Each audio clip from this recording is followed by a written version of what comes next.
about the Purple People leader, number 23, Zach Emerson, is just about 2 points out of this championship behind Dan McK Jr., right, Zach? So what's the game plan tonight? The game plan is always to win. Yeah, we like to win the championship, but we've been working hard, and we haven't come up with a win this year, and actually top three has been hard to get, so that's our goal, is just try to win tonight. I think it said that you're a two-time champion. Is that correct? Yep, two-time, hopefully three after tonight, and then we'll go on to win the shootout in a couple weeks. Yeah.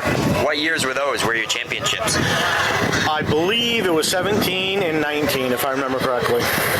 All right, so yeah, we've obviously got the 50-lap shootout coming up. That we've got a lot of new Strictly competition in the house, getting a little tune-up for that. And what has been your previous experience in that race? I actually have had a lot of good luck, not a lot of luck lately. Had a lot of trouble just kind of getting through traffic.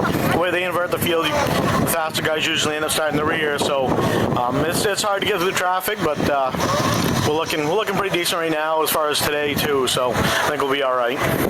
But in results in that race, what's the best that you finished? I've got a second, I think twice, maybe two-thirds, a bunch of top fives, so like I said, we've been pretty stout in that race. So still looking for your first win in the big shootout?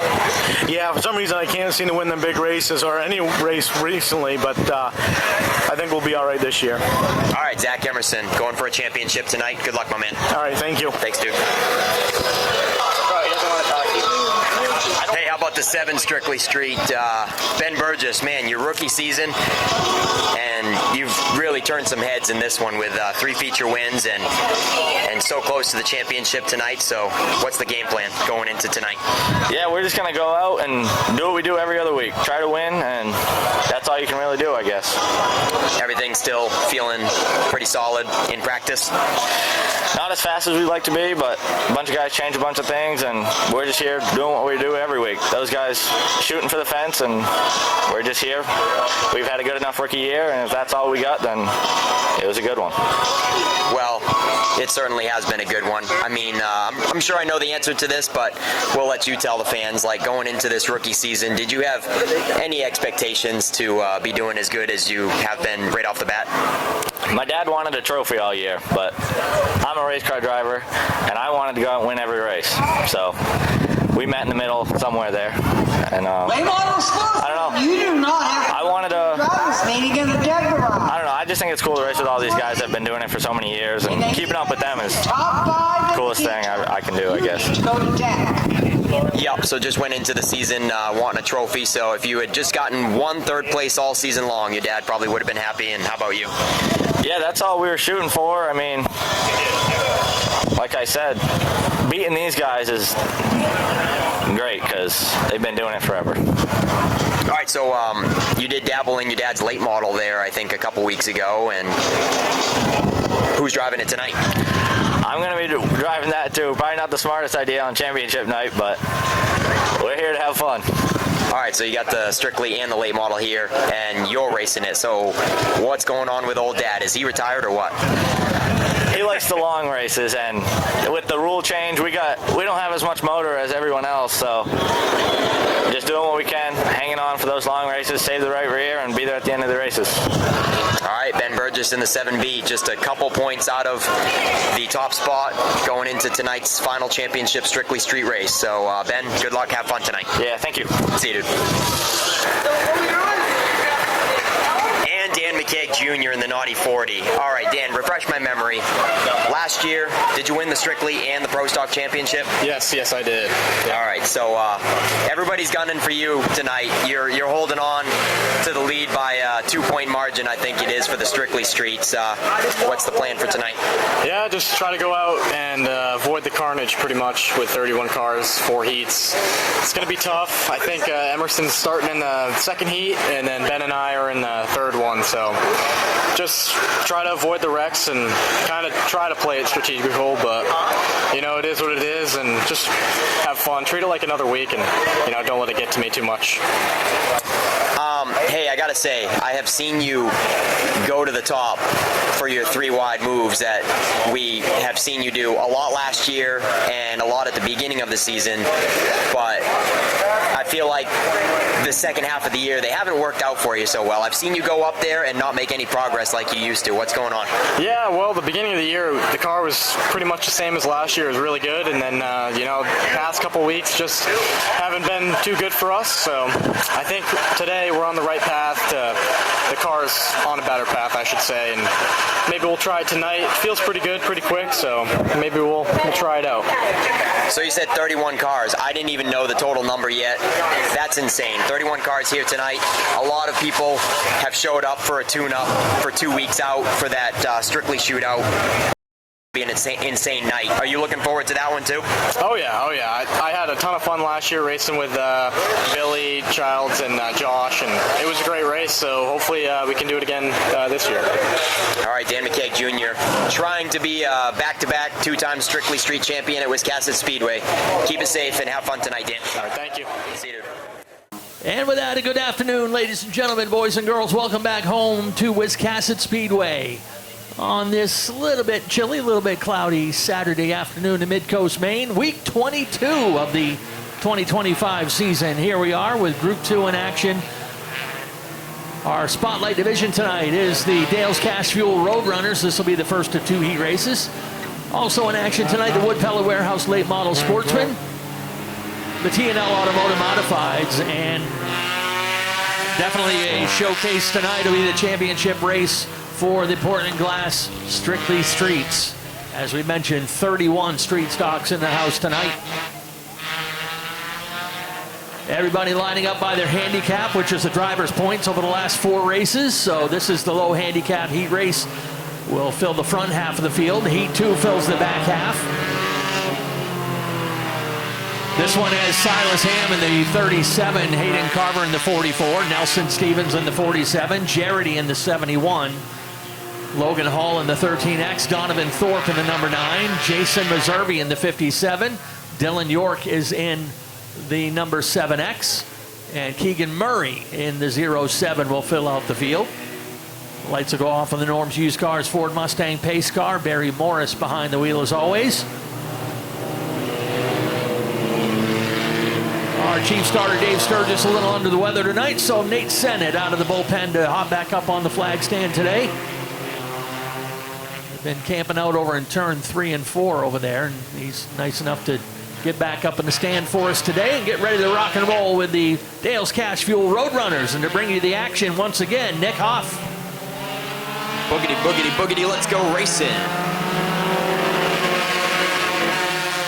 It's Group 2 night at Maine's biggest and fastest. And from the outside, it's the 44 of Hayden Carver. Silas Ham settles into second. We're still side by side for third place. It's the one and only Jarity, but he is in trouble. Oh man, nice save by Jarity in the 71. Almost got up into the wall. That car got all kinds of sideways in between turns 3 and 4. He falls all the way back to last, but I would imagine that's a good trade-off rather than being in the wall up there. So nice save by Jarity.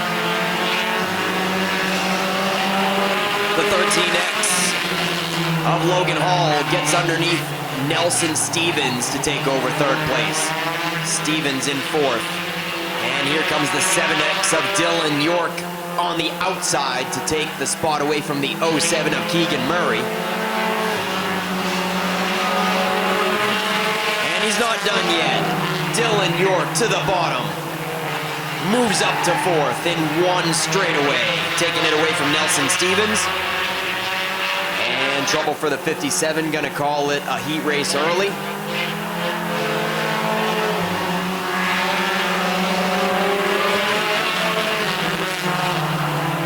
Hayden Carver in the 44 out of Windsor, Maine, out to a straightaway cushion.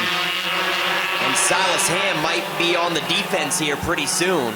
Coming to the halfway flags, they are closing in a hurry for second place. Logan Hall in the 13X and Dylan York in the 7X are tightening the margin on that 37 of Silas Ham. This is Silas Ham's rookie season with us at Wiscasset Speedway. Happy to have him joining us on a almost regular basis now.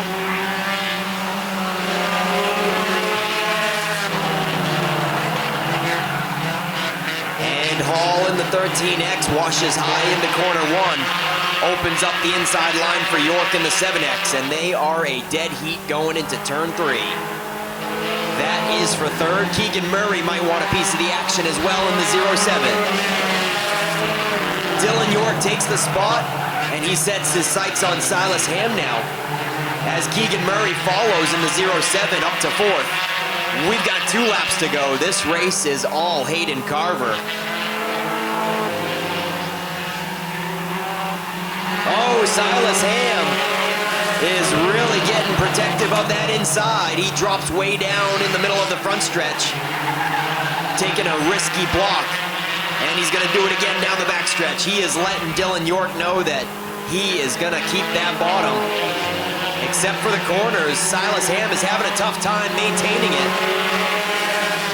Oh man, Ham is really pulling some risky maneuvers on the straightaways to keep that bottom occupied.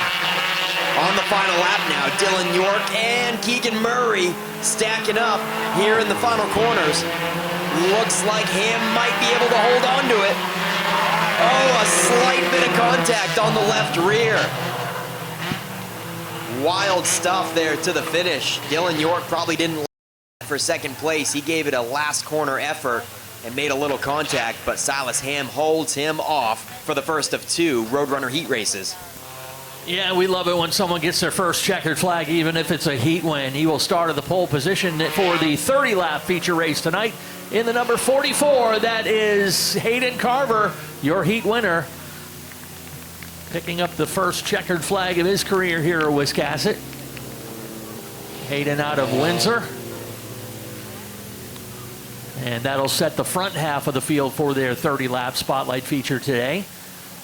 Pace car pick up heat number 2, which will fill the back half of the field. These are the top drivers in the division. A couple new cars as well, including the top 3 from the most recent race.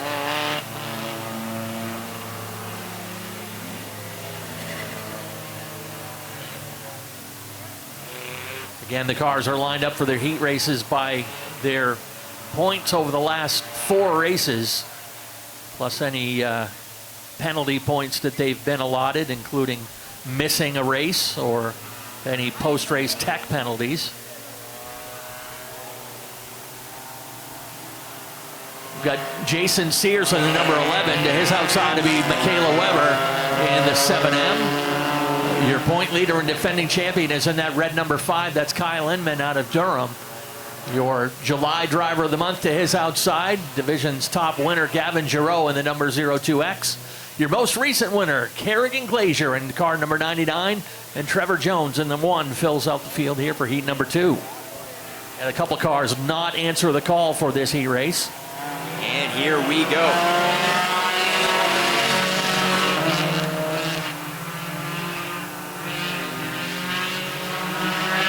Jason Sears in the 11. Pulls away in a hurry, followed by Kyle Enman in the 5. The outside pole sitter for the initial start of Michaela Weber in the 7. Oh, we got trouble with the 1. Oh, come on, buddy. Keep it off the wall. He taps it with the right rear a little bit, but that is pretty minor. Another nice save in heat number 2. First it was Jarity in the first heat, and this time Trevor Jones has a wild one in the last corner. Oh, Michaela Weber's also in trouble in the 7. And she saves it. We say green. Michaela Weber keeps the 7 car clean and clear. And let's go back to that battle up front. Jason Sears has got Kyle Enman getting closer to the rear end, as well as the most recent feature winner in the 99, Kerrigan Glazier, and the multi-time feature winner of the season and the most recent driver of the month in 4th, Gavin Giroux in the 02X shoots to the top side.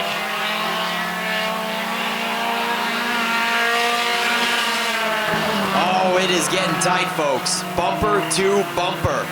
Jason Sears, Kyle Enman, Kerrigan Glazier. Kerrigan keeps giving Kyle a couple of taps. She's got Gavin Giroux to her top side, so she is a little bit boxed in at the moment. But Gavin Giroux getting a little bit sloppy there, moving up into the third and fourth line, giving Kerrigan all kinds of room. They are sliding sideways and starting to spread out, making some mistakes there and starting to lose ground on one another. They're getting antsy for this one. Jason Sears continues to hold them off as we're past halfway with 4 laps to go. Another bit of contact in the last corner. Oh, Kerrigan gets the nose in there, and Edmund tries to come down, but it's a front-wheel drive car, so it's relatively easy to save it.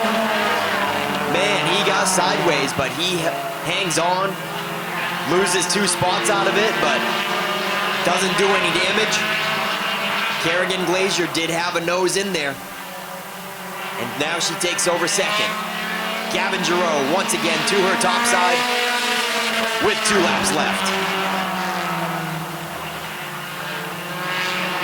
2 laps to go. And Kerrigan Glazier has a clear track ahead to chase down your leader from the drop of the green. Jason Sears in the 11. We got white laundry waving.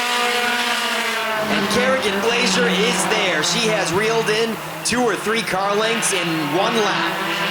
On the back bumper. Can she make a last corner move? She does it again. Gets the nose in there just like Edmund. Jason Sears blocks again and gets sideways and saves it. Oh man. Heat 2 does not disappoint as well. Jason Sears hangs on to it. Things are getting rambunctious in the Dales Cash Fuel Roadrunners. Heat 1 and 2. Putting on a great show. And over to you, Ken. Yeah, this guy's been a feature winner already this year, and he's going to start mid-pack for the main event today. And the number 11 out of Skowhegan, Jason Sears, is your heat winner. That'll set the field for their 30-lap spotlight feature today. Folks, while we get a chance, I want to remind you that we've got a little fundraiser going on today for young Emma Treadwell. We put up some information on that on our Facebook page earlier this week. Hope you've been able to help out. The Newton family Racing are spearheading that effort today, so be sure to see them over at the main gate at their table. And I believe we've even got the Treadwell family in the house, so get a chance to meet them perhaps during intermission today. As we mentioned earlier, 31 street stocks in the paddock this afternoon for the Portland Glass Strictly Streets. This will be the first of 4 heat races. Heat 1 will fill the front, and we'll work our way to the back of the field through the 4 heats to go with their 30-lap feature this afternoon.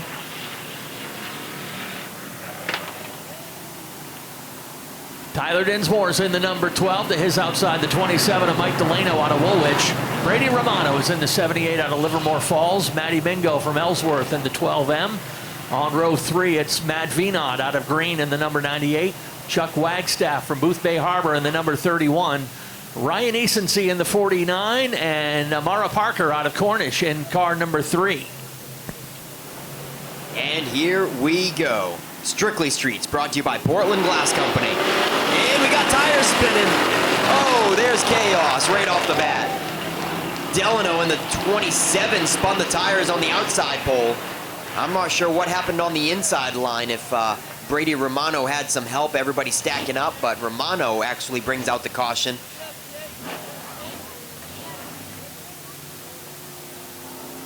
Luckily, no damage done.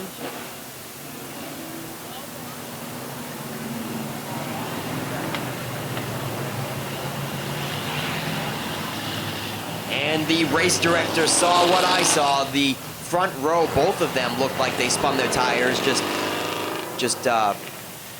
bunching everybody up behind them. And I guess Brady Romano is going to get his spot back and go to a complete and original lineup, as it all started right at the front. So Brady Romano catches a break. We'll get him up there in the orange 78.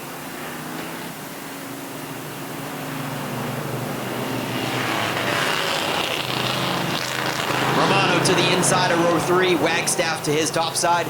Lights are out on the pace car. Let's try it again. Oh, we got some issues. The 98 of V-Naught, not sure where he's supposed to go. All right, Romano to the inside of row 2, but yeah, they're not happy with this lineup quite yet, so yellow's still out.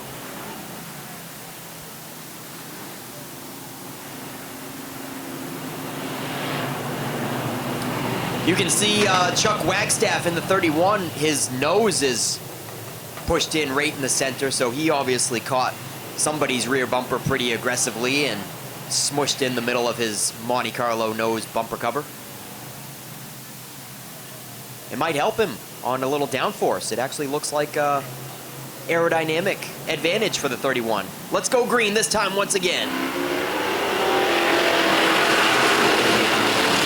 And that's a little bit better. Nobody spun the tires on the front this time, and they're still side by side. Delano in the 27 takes command. I think this is the first time I've seen him lead a lap. Mike Delano leads lap 1. Love to see that guy have a good day. He has been supporting us quite regularly, and we don't get to see him run at the front too often, so Mike Delano looking good. They're jockeying back there. Tyler Dinsmore trying to hold off Matty Mingo, and Brady Romano holds down 4th with a side-by-side battle hot on his heels. Ryan Easonsee and Matt V-Naught. A little bit of contact for a second. It's both number 12 cars jockeying back there for 2nd and 3rd. And it looks like there was a little contact on the last lap around, but Tyler Dinsmore holds on to the 2nd spot. Matty Mingo once again is right there on the bumper. Ryan Easonsee gets underneath Brady Romano. And they're bumper to bumper for 2nd, 3rd, 4th, and 5th. You can hardly put a piece of paper between them as Matty Mingo continues to knock on the door of Tyler Dinsmore.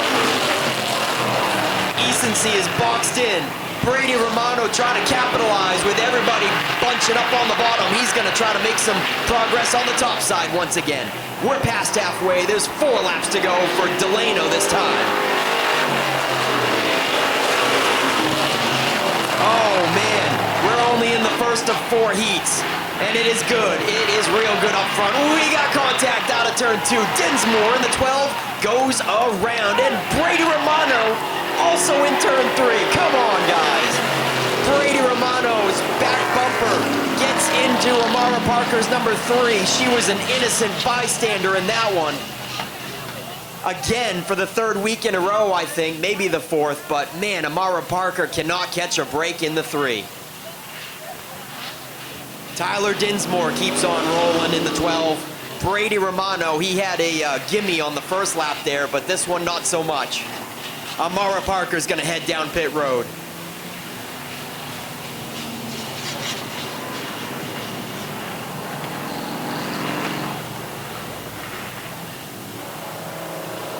As I was saying, under green flag conditions, only the first of 4 strictly street heats, and things are getting hot and heavy for sure.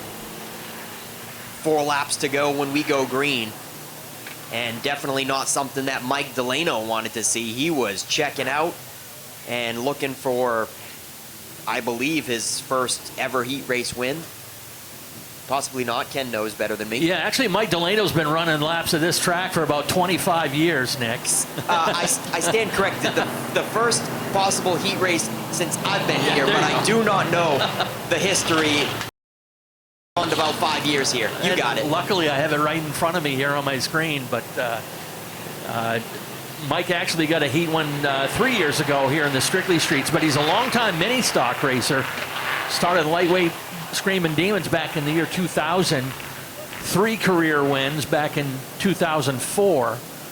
But no such luck here in the Strictly Streets, and would love to nail down his first checkered flag in 3 years. All right, Amara Parker is on the pit exit, ready to rejoin, and the rest of the field is ready as well. 4 laps to go. Let's see if Matty Mingo has anything for Mike Delano. Ryan Easonsee and Chuck Wags. No, that's Matt Venot in row 2. Let's go green.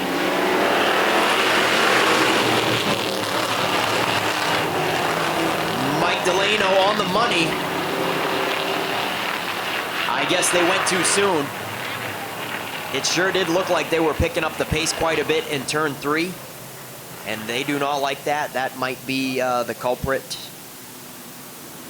But we've also got the ambulance heading out onto the track, so we will make a confirmation for the yellow flag.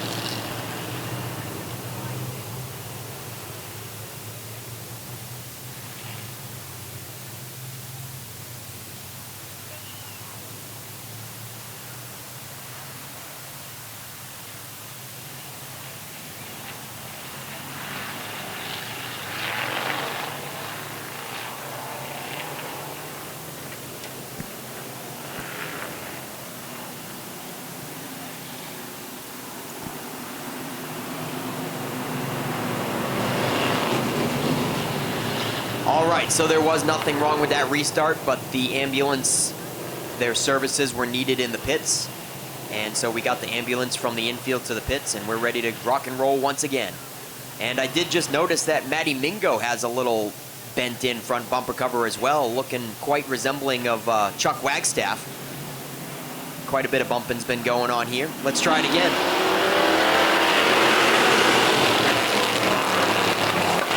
Delano once again will not be denied. Another restart does not faze him, and he clears Matt Mingo down the backstretch. Matt Mingo charges hard once again into turn 3. He's not quite done. We got 3 laps left. Oh, Matty Mingo in the 12 is getting a rhythm. Had a good drive down the front stretch, but not so much into turn 1. He's got to settle in, keep it pinched down tight, and he might be able to make some progress. 2 laps left for Mike Delano. Ryan Easonsee in the 49, right up tight on the 27 as well. 3 cars under a blanket, and Wagstaff and Matt Venot not far behind. White Laundry is out. Heat number 1 of 4. For the Portland Glass Strictly Streets this evening. And the top 2 has disposed of Matty Mingo now. It is Mike Delano and Ryan Easonsee coming to the checkered.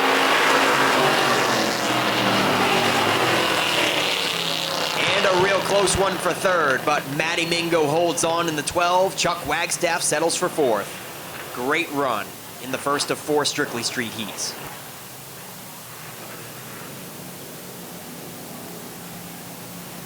All right, he'll run down to get a quick visit with Jason Dickey, our track photographer down there on the front stretch. It's been a couple years, 3 years as a matter of fact, since he has held the checkered flag. In the number 27 out of Woolwich, Mike Delano is your heat winner.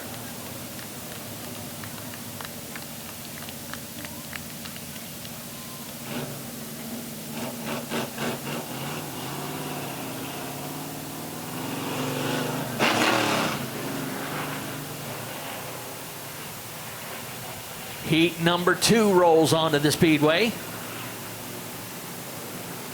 Again, drivers' points over the last 4 races. So if you've run into a string of tough luck, you'll find yourself shuffled a little bit further up into perhaps heat 1 or 2. If you're on a bit of a hot streak, you'll find yourself shuffled a little further back. Although we do have a special rule as well that if you have won a feature race, you cannot start in heat number 1 no matter what. Lined up for this one is the veteran Chaz Briggs out of Westbrook in the 82. To his outside, Ethan Dinsmore out of Hope in the number 8. Sean Emery from Leamington in the number 13. Scott Eck in the 27. Donnie Fletcher out of Farmington in the number 88.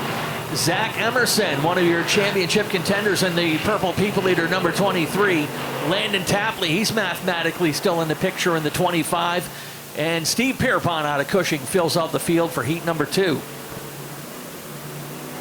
Another 10 laps for these guys coming at you.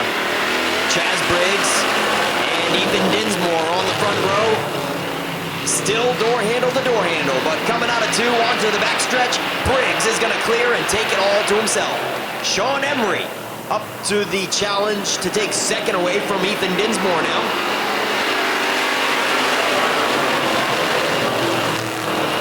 But the 8X of Dinsmore is going to try to settle in and get into a rhythm.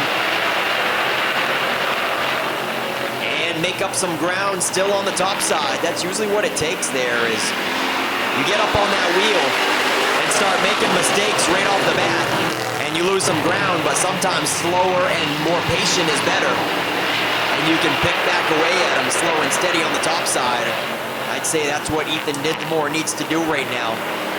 Keep it pinched down, buddy. Oh, he's giving all kinds of room. Ethan Dinsmore. You could put a car in the middle of him. The 8X riding up into the third and fourth groove. He's going to lose another spot here. But fight back with one of the points championship contenders, Zach Emerson, to his inside.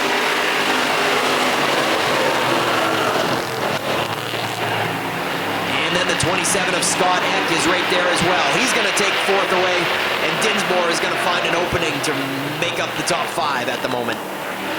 We're halfway, 5 laps to go for Chaz Briggs.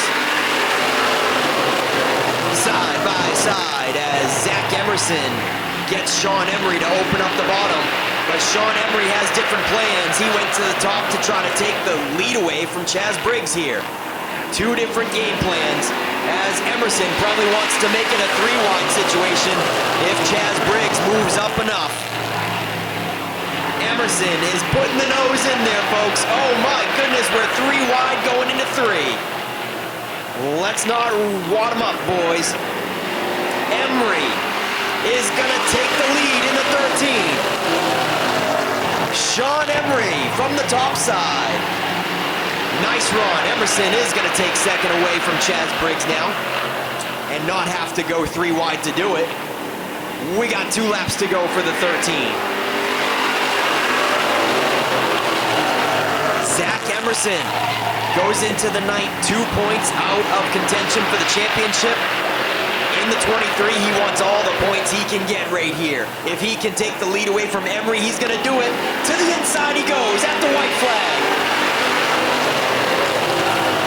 Nose to nose into the first corner, and then out of 2, Emerson is going to take command. Oh, this will certainly help him towards that championship tonight. It's the Purple People leader, number 23, Zach Emerson.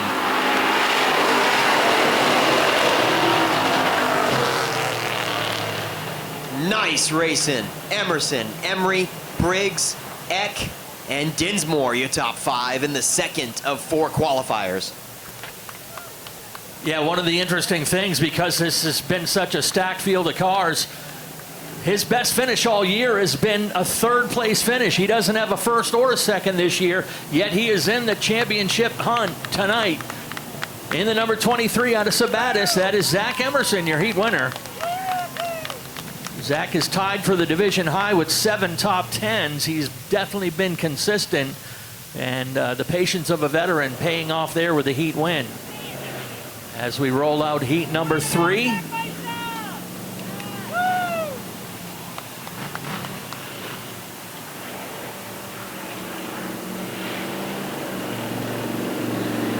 A couple of more championship contenders here in heat number 3.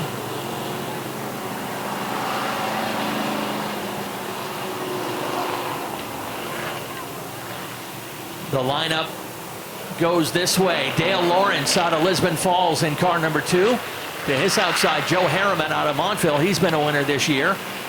Your reigning champion and point leader is in that number 40. The naughty 40 is Dan McK Jr. out of Gorham. To his outside, the Cowboy, Dan Trask, in the number 3.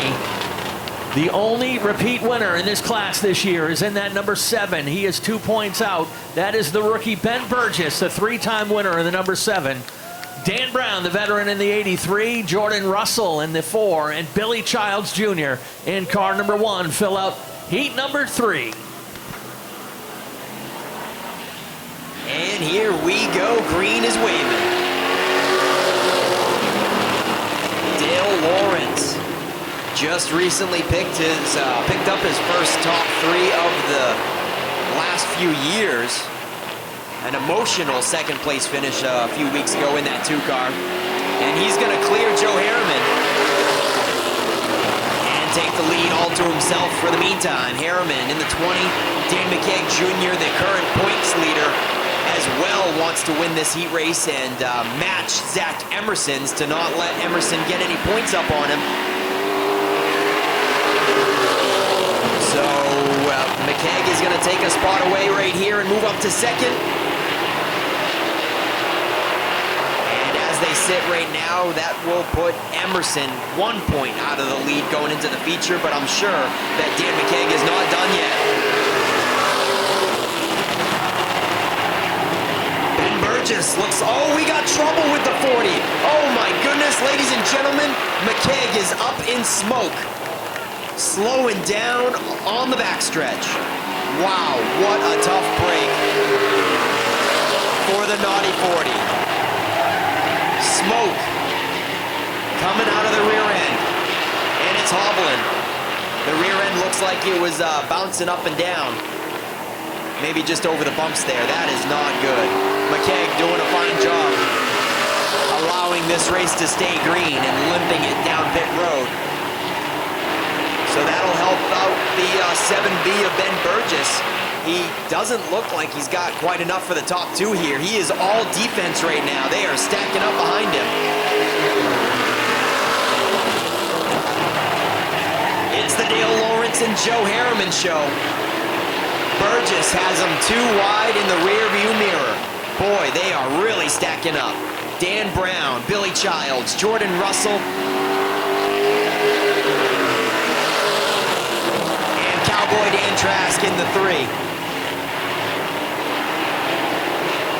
Harriman had a little bit of a sloppy turn 1 and 2 right there and loses another car length on Lawrence. Only 2 to go.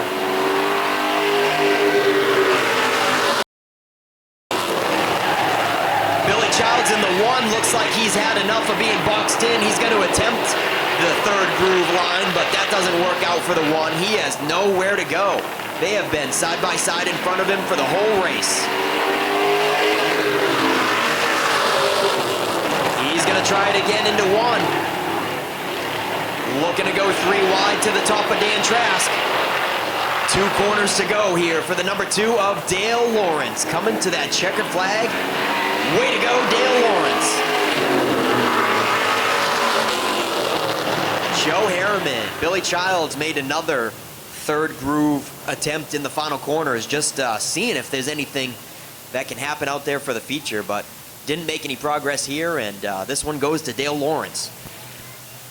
Yeah, his 3rd season racing with us here at Wiscasset Speedway. He made a name for himself up the road at OPS, and a long time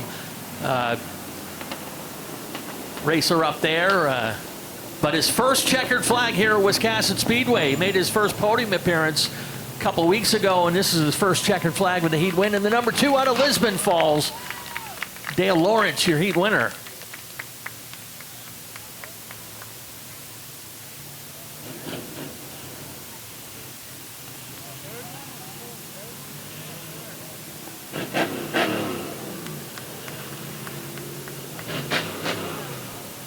Yeah, it escaped me for a moment. Dale was a longtime figure 8 racer over there at Oxford, raced against the Hall of Famer John Lazat and Dave Smith and those guys, and has found a new home here at Wiscasset Speedway. And here is heat number 3. This will set the rest of the field for their 30-lap feature today. This includes the top 3 from the most recent race and a few newcomers. Dan Morton in the 00. He came off his first career podium in 25 years 2 weeks ago. He'll have the former champion McK Jr. in the 08. Mac certainly in the championship hunt as well. Ray Dinsmore the 3rd in the number 81 picked up his first career win here 2 weeks ago. To his outside is Cam Richards out of South Paris in the 37. Nate Levitt driving the number 69 today out of Buxton. The Sidewinder Rick Spalding in the 36, and Alex Cromwell in the 96 will fill out the field here for heat number 3. Heat number 4. Heat number 4. I haven't said that in a while.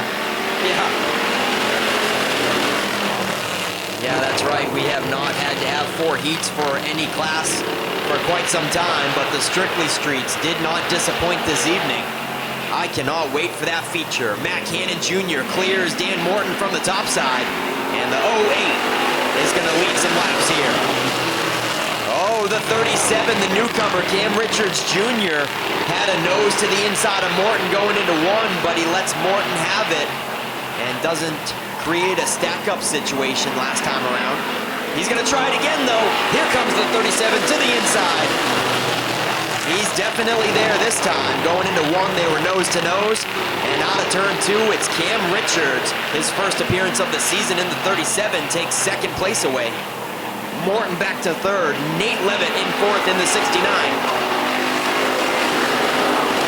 Ray Dinsmore in the 81, the most recent feature winner, wraps up your top five right here on lap number 3.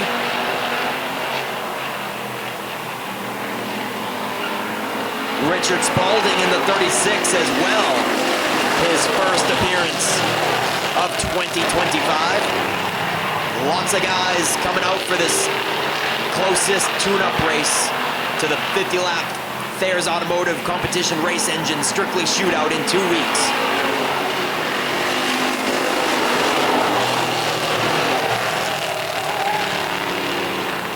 And Alex Cromwell was a regular contender last year. Hasn't made very many, if any, appearances this season in the 96. He heads down pit road, though. He's going to call this heat race early. We're past halfway. 4 laps to go for the Fisher Plows, number 08, McK Jr. The Strictly Street champion 2 years ago at Wiscasset Speedway.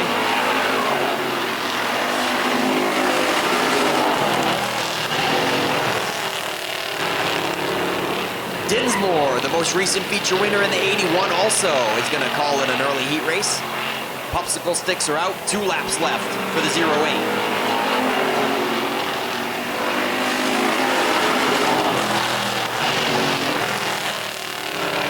And the closest battle on track is for third place. Dan Morton in the 00. Nate Levitt in the 69 is keeping him honest. 1 to go for the final Strictly Street heat race of the evening. Levitt in the 69, almost there on the back bumper of Morton, but I don't think it's going to be enough. McK Jr. is going to pick up the final Strictly Street heat race.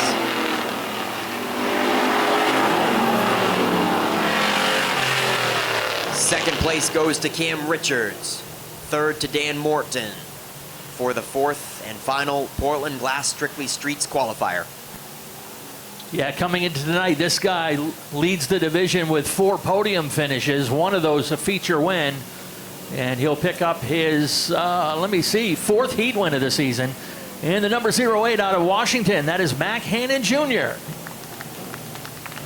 Mac still mathematically in the picture, and a quick look going into the feature. I've been plugging in the results here from the heat races, so Zach Emerson will take a 4-point lead into the feature race over Ben Burgess. Burgess will be 4 points behind. Dan McK Jr. slips to 8 points behind in third. McK Jr. lurking right there as well, 16 points behind the leader. As we bring out the Wood Pellet Warehouse Late Model Sportsman, first of 2 heat races.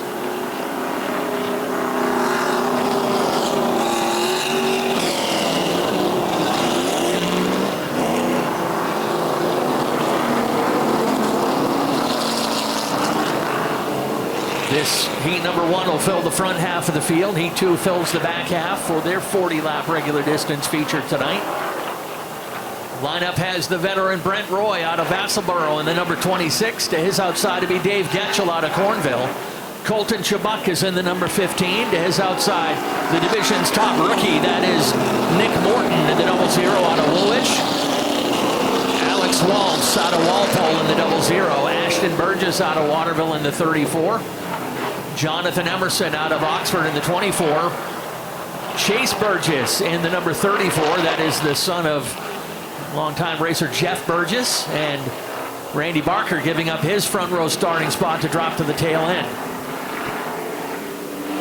And here we go. Green flag is out. And a nice even start up front. But Brent Roy's going to clear out of turn 2. The 88 of David Getchell struggles a little bit there on the top side as Colton Chabuk is going to take second away as well.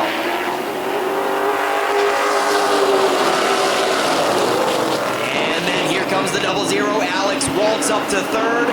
Jonathan Emerson in the 24 is going to follow him up to fourth.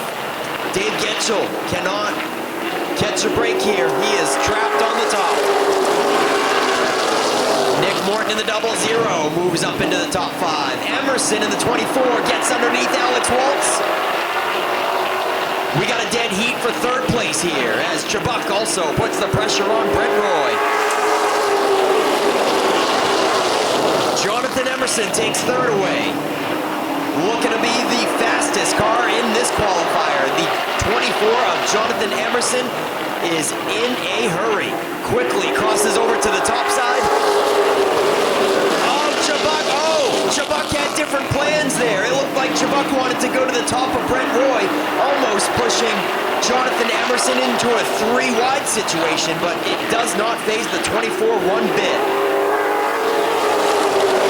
Look at him go.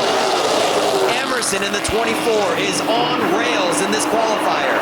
He passes Chabuk and Brent Roy on the top side like they were standing still and takes command at halfway.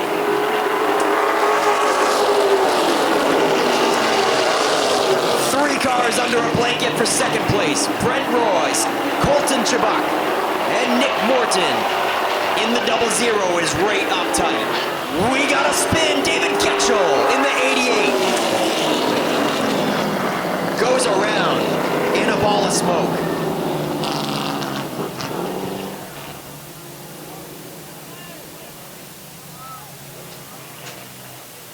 I did not see if the smoke was from something blowing on the 88 or if it was from him spinning and lighting up the tires. We'll find out from race control.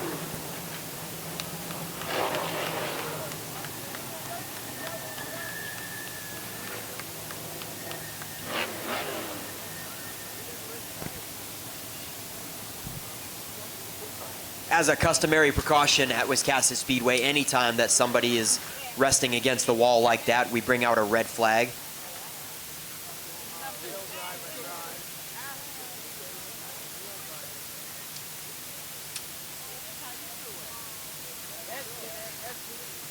Race control thinks that he may have blown a tire at the rate of the spin. It just went around so fast on David Getchell. David Getchell is fine, folks. He is just fine over there in the 88, but clearly has a torn up race car. Not happy about that.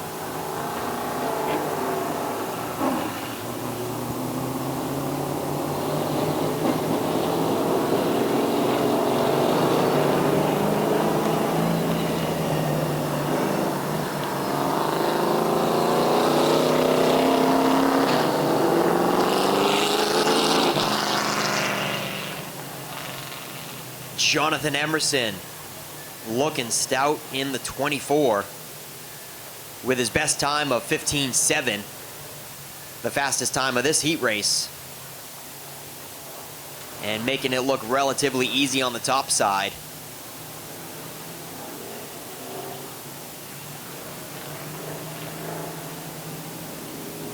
.15.7s for Jonathan Emerson, and the closest times for his nearest competitors are 16 flats for Colton Chabuk and Brent Roy.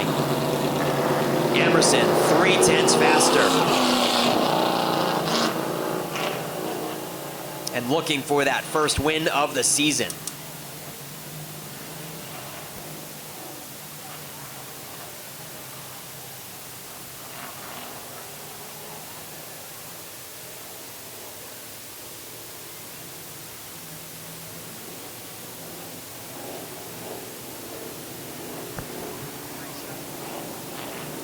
Yeah, Jonathan Emerson really looking for that first feature win this season. He's got 5 top 3s, 3 of them being second place finishes. So he has got a trophy mantle of 5 top 3s this year, and none of them are winners. He is looking to get that off of his back for the 2025 season. He goes into tonight second in the point standings with only one more week to go after tonight.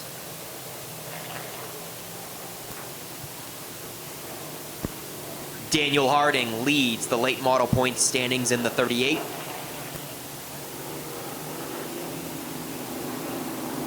Yeah, we got our first Pro Body Works cleanup of the afternoon. David Knowles and the crew over there with the AC towing.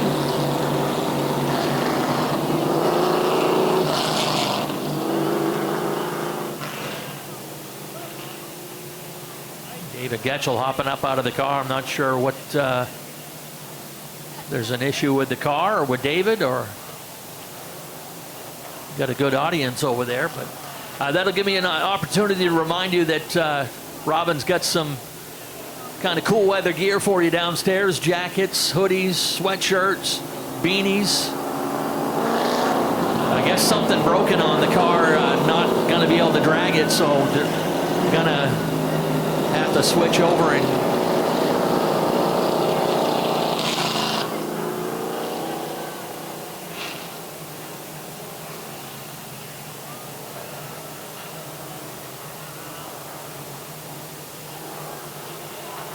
initially thought they'd be able to tow that car in, but further problems, I guess, and going to have to get him on the rollback. So anyway, go see Robin downstairs there at the souvenir booth. By the way, we're doing season pass renewals. If you are a current season pass holder and you wish to renew your season pass for 2026, and you do it before the end of this season, your cost is going to be $130 for your season pass next year. If you renew after the end of the season, you can still do it, but it'll cost you the regular $150. And if you have not been a VIP season ticket holder and you wish to become one for the first time, that'll cost you $150 as well. So Robin has all the details downstairs here at the souvenir booth, but as the VIPs will tell you, it gets you some special perks involved, including getting in an hour early to be able to watch practice. Obviously preferred seating by getting in early. Occasionally through the season, we'll throw out some discount specials for you. Your season pass grants you one-day admission to the Northeast Motorsports Expo in January. Gets you free admission to our 2 open practice days to start the season. And it gives you just the convenience of not having to make sure you get the cash in your wallet. Just roll up, show them your pass, and head on in.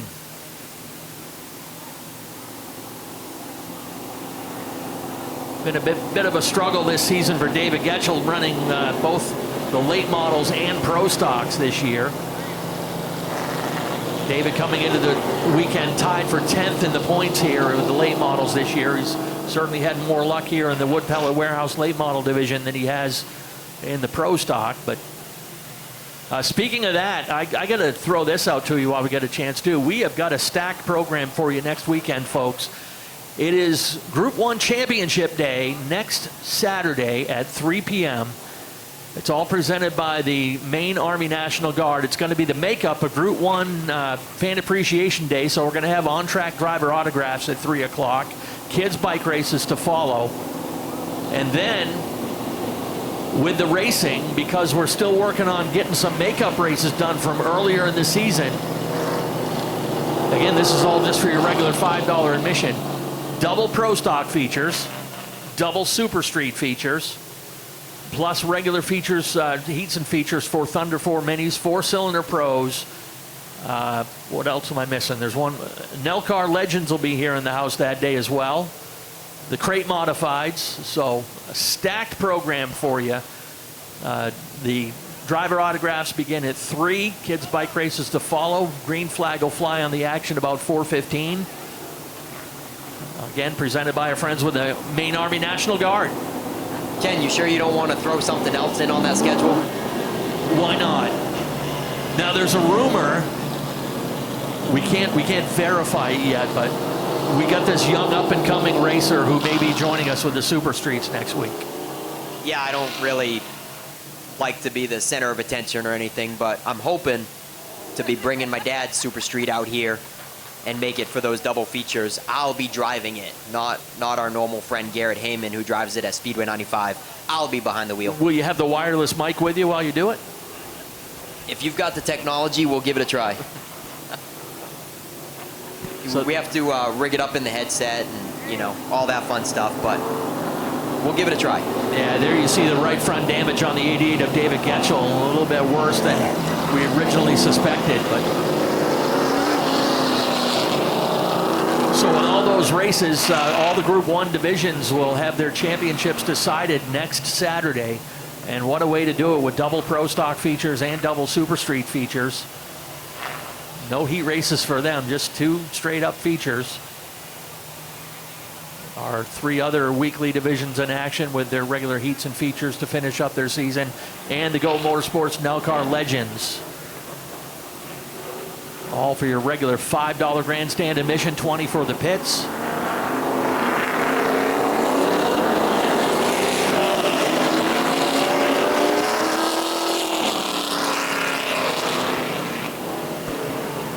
All right, that's enough downtime. We're ready to go back racing. Jonathan Emerson with 15.7-second lap times. Colton Chabuk's only managed to click off a 16 flat. So they are on the front row with 3 laps left, coming to the green this time.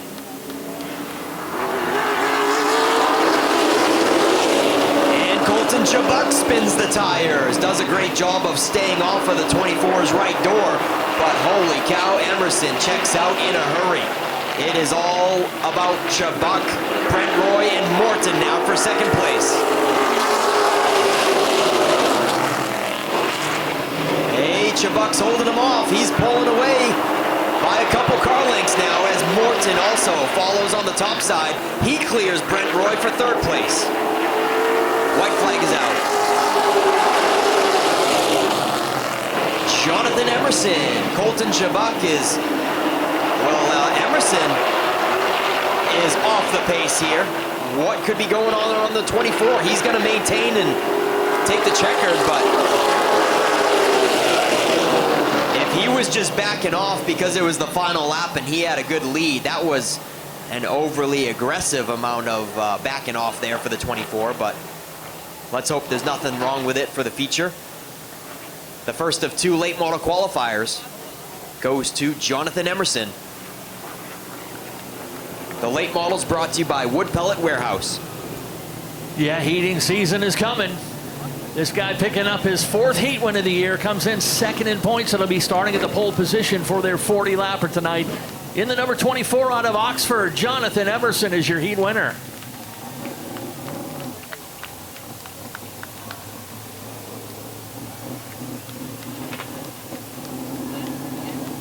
Top half of the class rolling out here for heat number 2 will fill the back half of the field.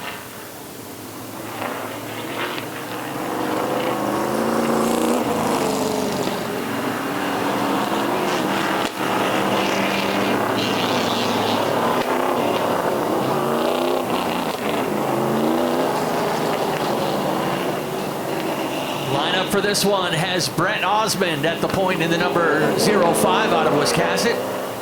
Reigning champion Frank Moulton out of Pittston in the number 15. Your point leader is starting inside of row 2. That's Daniel Harding out of Fairfield. Got a comfortable 42-point lead coming into tonight. To his outside, making double duty today in the number 47. That's Ben Burgess. Row 3 has the 51 of Ryan St. Clair and Tiger Colby. Your most recent winner, Ben Nile, in the number 72 with Pat Murphy to his outside.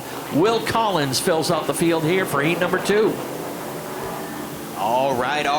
Looking for the green flag. And the hammer down at the same time going into the first corner, but Moulton in the 15 washes up high and loses traction on Osmond. And Harding is going to take second away from Frankie Moulton.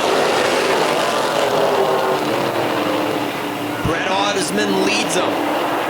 Daniel Harding clears for second. Ryan St. Clair fills the inside underneath Frankie Moulton as well for third, possibly, but Moulton is not going to give up without a fight. Harding looks to the top to take command from the 05 as they still duke it out for third and fourth. A pair of side-by-side battles. First and second side-by-side. St. Clair clears Frank Moulton for third now, and Tiger Colby comes into the picture. Daniel Harding looking to be the Jonathan Emerson of this qualifier, making it look easy on the top side, and takes command at the halfway flags.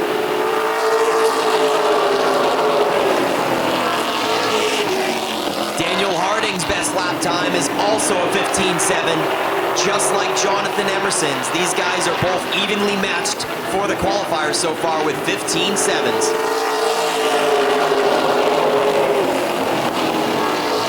I stand corrected, folks. Now that Harding has clear track ahead, he just turned a 15.6 in the 38 car.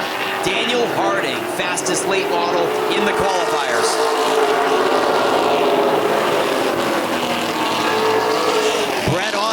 Settled into second. Ryan St. Clair does not have third all that comfortably as Tiger Colby is reeling him in the 78. 2 laps to go. And we've got a side-by-side one happening for the top 5 spot.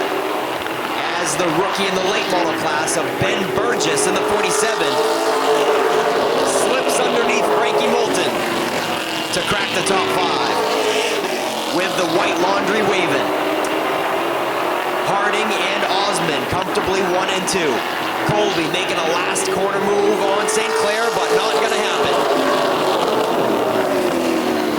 Ryan St. Clair fends off the charge from Colby for third position in the second Wood Pellet Warehouse late model qualifier. As I said, he comes into the weekend with a nice, comfortable 42-point lead. And he is a 3-time feature winner. This is his 4th heat win of the year. In the number 38 out of Fairfield, Daniel Harding is your heat winner.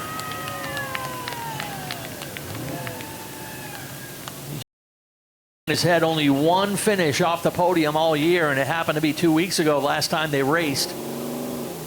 Going to rebound tonight. He will start mid-pack in the 40-lapper tonight. Final heat race of the afternoon rolls onto the track, and after that we'll be taking a little brief intermission. These are the T&L Automotive Modifieds.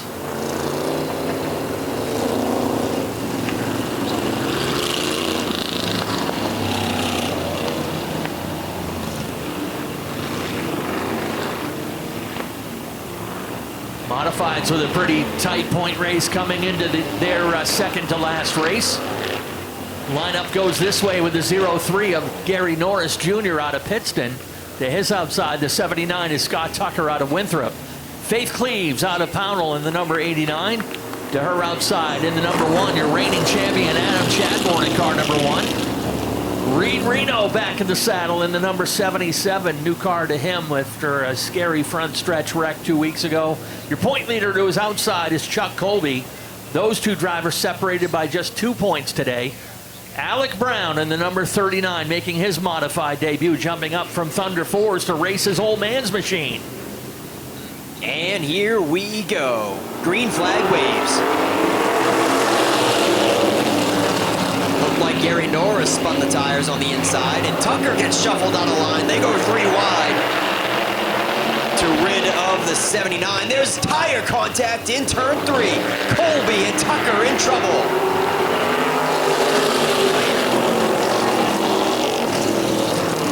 In trouble for Colby with a broken tie rod.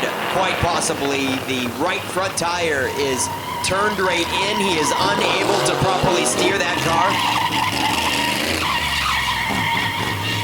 He's going to go squealing down pit road on the 87.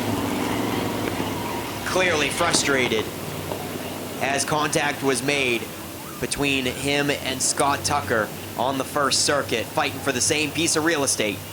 Yeah, another point leader with a little difficulty tonight in the heat race action, much like Dan McK Jr. Chuck Colby coming into tonight holding a 2-point lead over Reed Reno and a 10-point lead over Adam Chadbourne. Just like last year, this division coming down to those 3 drivers.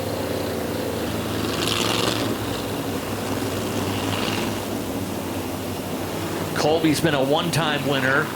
Reed's got 2 wins. Chadbourne's got 3 wins.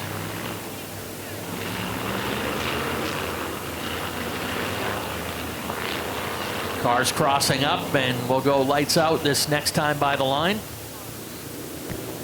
Yeah, and I'm real bummed to see that David Greenleaf was not able to get his modified back together. That hard hit with Reed Reno also involved David Greenleaf, and so as much as we're happy to see Reed Reno is back in contention, very sad to see that David Greenleaf is out for the year with his modified. Colby still pit side, and we're going green. 1 lap evidently on the board is going to be complete.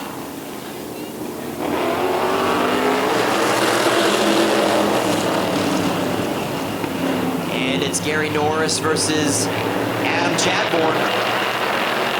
Chadbourne clears going into 3 and drops to the inside. Here comes Reed Reno in the 77. Side by side for second. And coming out of 2, Reed Reno is going to take over second all to himself. Gary Norris Jr. back to 3rd. Faith Cleaves in 4th. Alec Brown wraps up your top 5 in his very first modified appearance in car number 39. Reno chasing down Chadbourne.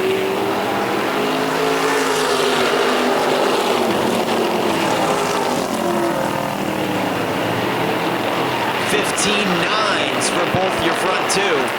15.9-second lap times at the moment for both Chadbourne and Reno. 5 laps complete, 5 to go, and Cleaves is all over the back bumper of Gary Norris. The 89 looking for a way around. She might give him the bumper here. There's a little contact in 3, and Gary Norris is down in the grass and spins him out on the front stretch. Contact with Norris and Cleaves might be a little bit of revenge from a few weeks ago.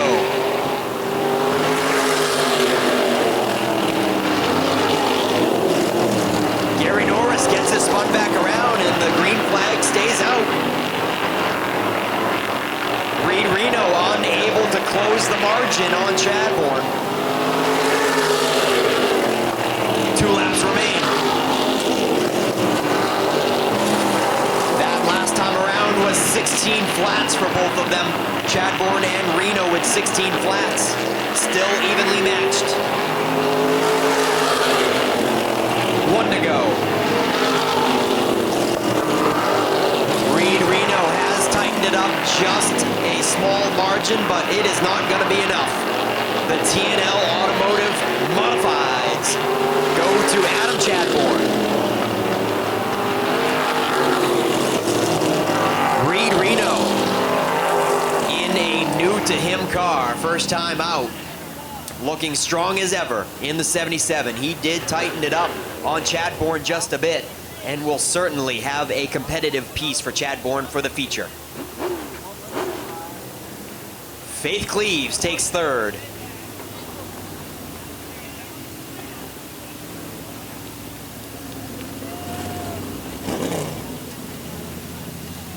And Alec Brown, in his very first modified appearance, takes 4th.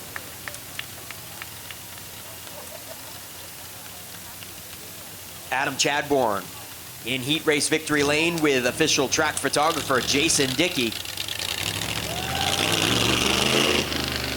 And as I've mentioned before, Jason Dickey Photography is spelt Jasen if you want to look for him on the web at jasondickeyphotography.com and find all of the official Wiscasset Speedway photographs. Wallace Roofing has been covering houses for over 30 years. Wallace Roofing protects your home from the craziest Maine weather that's thrown our way. And that makes us so excited we often break out into dance. We will be on top of your roof because we know it's the shingle most important part of your home. At Wallace Roofing, we know that a good roof is not just overhead, it's the life of the party. Call Wallace Roofing today and let's get this party started.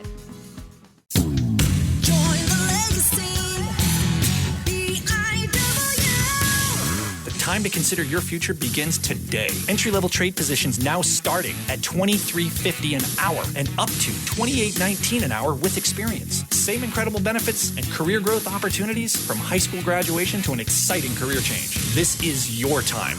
Join the legacy.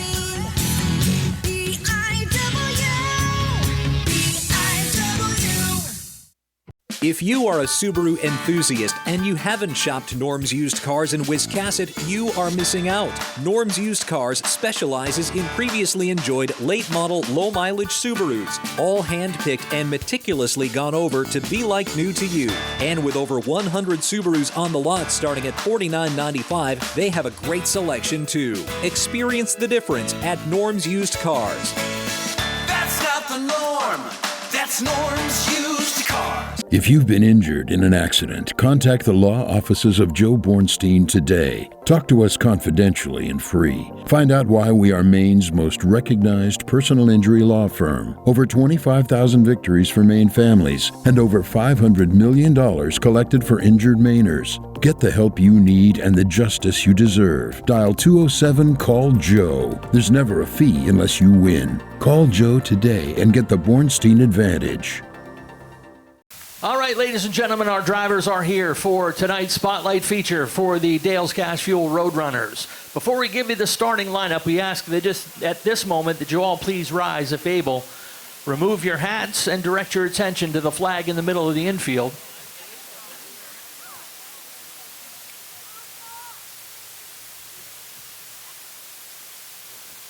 If you would, please join us in a moment of silence in observation of the 24th anniversary of the tragic events that happened on September 11th, 2001.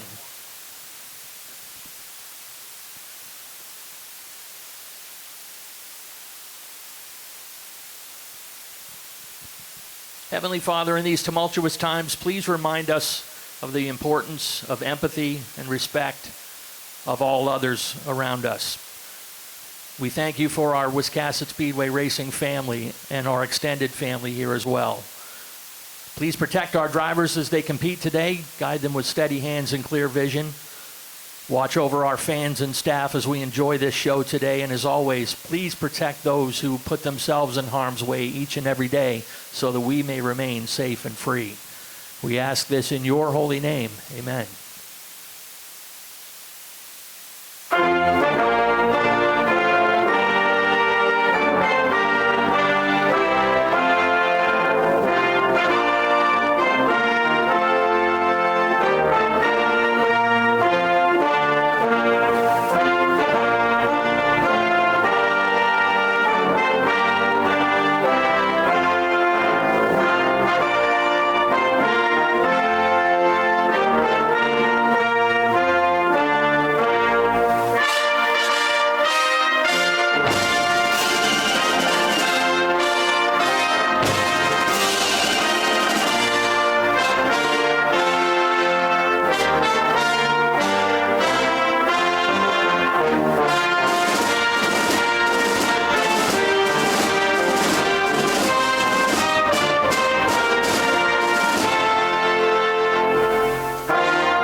All right, folks, get settled in. We need to introduce you to our drivers. First, we'll start with our junior official today down at the beginning of the grid. Please welcome Gabby Placencia.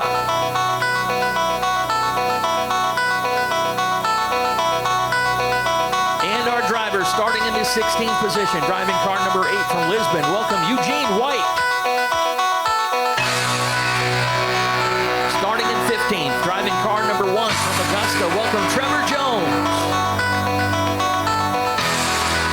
Your most recent winner starts in the 14th position today, driving car number 99 from Appleton. Welcome Kerrigan Glazier.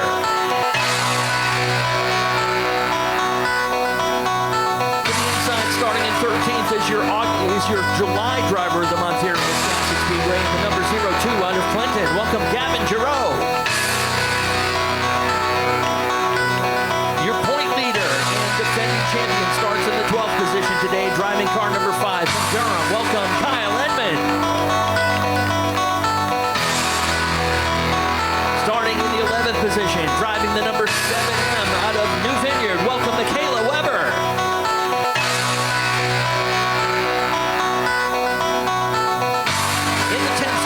Driving car number 11 from Skowhegan. Welcome Jason Sears. To his inside, starting in the 9th position, driving car number 57 from Warren. Welcome Jason Meservey. In the 8th starting position, outside of row number 4, and car number 71 from Augusta, it is the one and only Jarity. Inside, starting in the 7th position, driving car number 47 from Newcastle. Welcome Nelson Stevens. To row number 3 on the outside, starting in 6th is car number 13X out of West Gardner. Welcome Logan Hall. To his inside, starting in the 5th position, driving car number 9 out of Bethel. Welcome Donovan Thorpe. Row number 2 sizes up this way in the 4th starting position, driving the 07 out of Booth Bay. Welcome Keegan Murray. To his inside, starting in the 3rd position, driving the number 7X from Damascotta. Welcome Dylan York. And on the front row, on the outside, starting 2nd in car number 37 from Eddington. Welcome Silas Ham.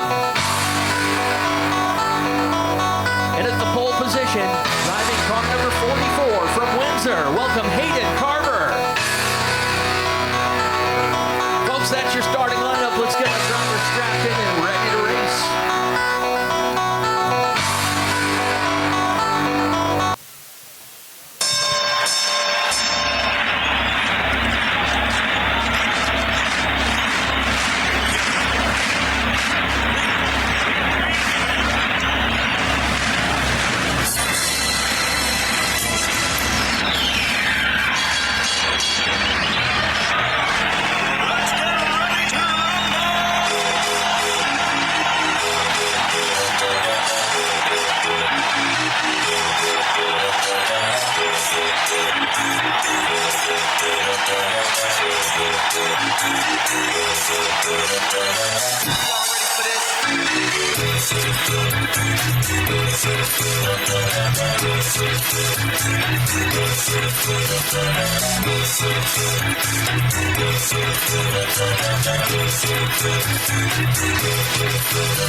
this time. Everybody ready? Drivers, start your engines! All right, let's go racing.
All right, these guys don't get to have center stage very often, so it's a special event for them, 30 laps. Let's give these guys a wave on the way by. Wave those hats, wave those hands.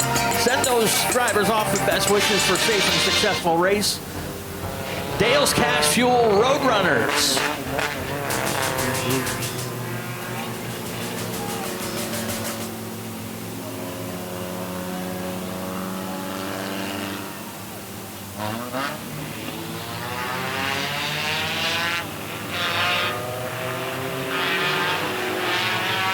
Race director Sean Kimball says, let's cross the cars. We go lights out at the line this time. Barry Morris behind the wheel of the Norm's used cars Ford Mustang pace car. Nate Sennett up on the flag stand. Mikey Carlton is always over in turn 1 and 2. Sean Dickinson on the backstretch wall with our infield manager Larry St. Pierre.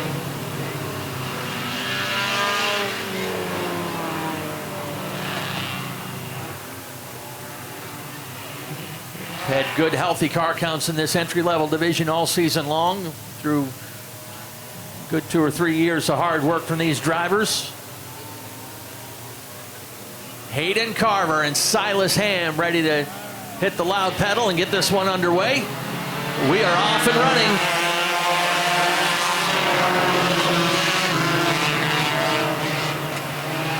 These guys normally run 25 lap features, getting 5 bonus laps today as we're setting up another beautiful postcard sunset there in the backstretch as we go under the lights.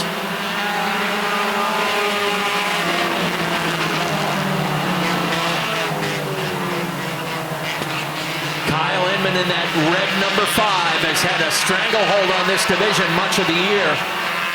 He comes into the weekend with a sizable 42-point lead.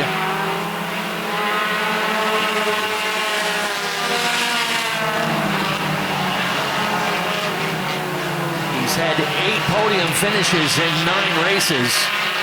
Gavin Giroux's been one of the top dogs as well. Both drivers with 3 feature wins apiece.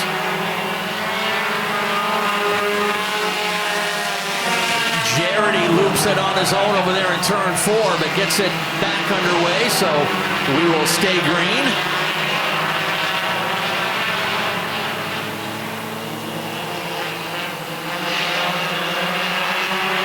Hayden Carver and Dylan York 1 and 2. Keegan Murray has moved up into the 3rd spot. We got a gaggle of cars back behind them. Silas Ham is drifted back to 4th and trying to hold off Logan Hall in the 13X. And watching the progress of our division's top 3 drivers from deep in the field.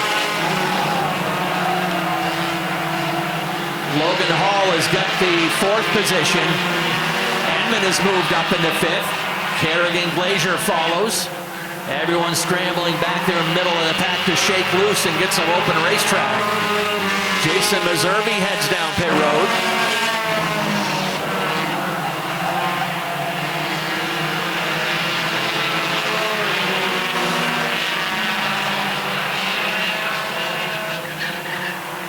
Carver with a comfortable 2 or 3 car length advantage, about half a second now over the 7X of Dylan York. Keegan Murray still in 3rd, and the cream's starting to rise to the top, but although the 0-2X of Gavin Giroux is off the pace up at the top of turn 2 on the backstretch.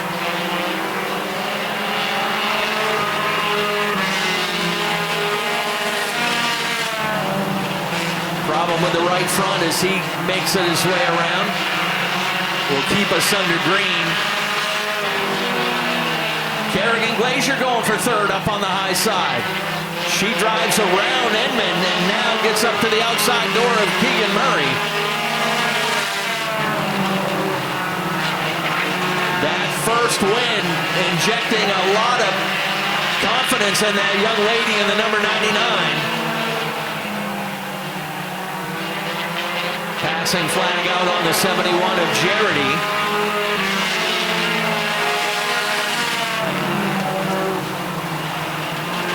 Right now, Glazier the fastest on the track. 19.41 last time by. But a 69.5, 70 mile per hour average around this track.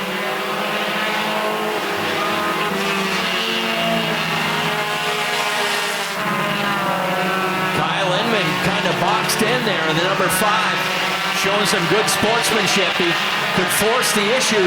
Now gets a fender underneath. They'll go 3 wide into turn 3. Edmond on the inside. Sears way up high.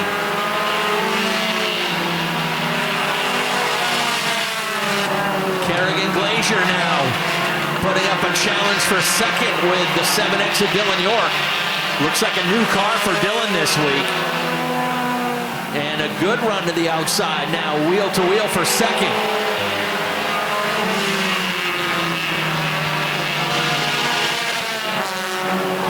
Carver has not been on the podium yet this year.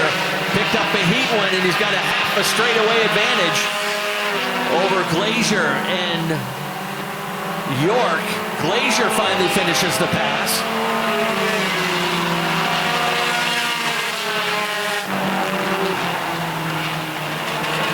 They'll hit the halfway marker this next time by the stripe. 15 down, 15 to go.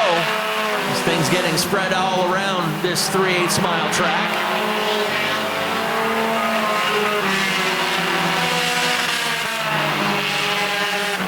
Kerrigan Glazier 3/10 faster than the leader that last time.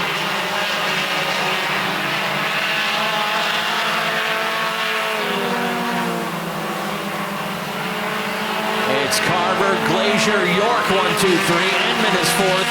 Jason Sears 5th. Glazier has knocked a full second off that lead in the last 3 laps.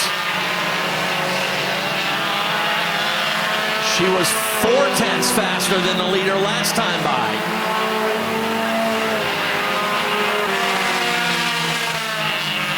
Again, 0.4 faster.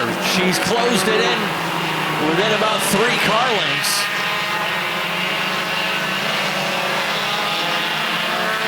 Right there in the middle of the turn is really where she's knocking a lot of that interval down.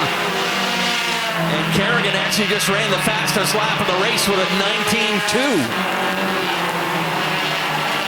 She is within striking distance.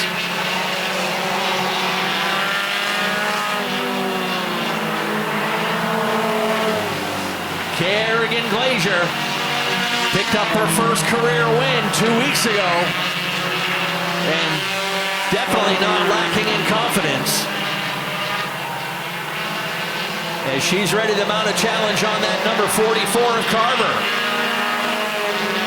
10 laps to go. This is where patience plays into the picture. Glazier trying to set him up. 44 drifts up wide. Here comes the 99 on the inside. Can't quite get a run.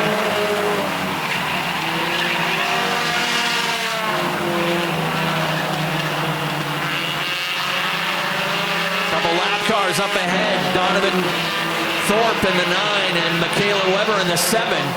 Carver goes up wide again. Glazier makes the pass on the inside to take the lead.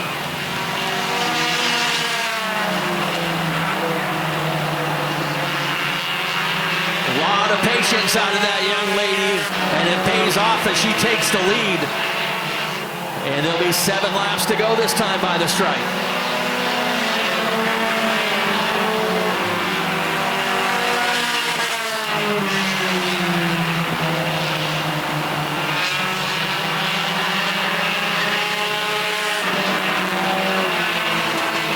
She is still the fastest on the track by about 0.4 of a second over Carver. We just had a right front tire go on the 13 of Logan Hall. Able to save it from hitting the wall, but he is off the pace and out of the race. And we've got 5 laps to go this time by.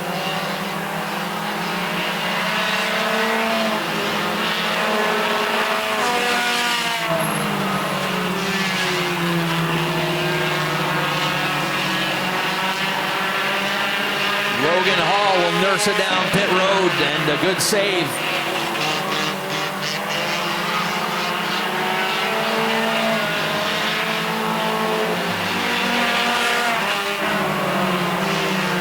While things are going on up front, missed the pass for third a little while back, Kyle Inman. Only day that Edmond hasn't finished on the podium was on opening day. But now he's got a good battle with Jason Sears.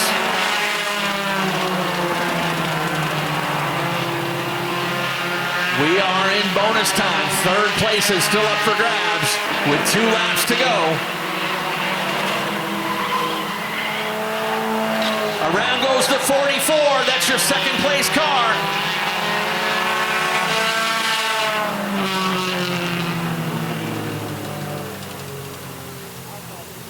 Carver running in second place. Loops it out of turn number 4 to bring out a caution that probably everybody except Kerrigan Glazier wanted to see, because that's going to shuffle the champ, Kyle Inman, to restart side by side with the 99. Inman and Jason Sears have been locked in a good battle there for the 3rd spot, right when Carver spun.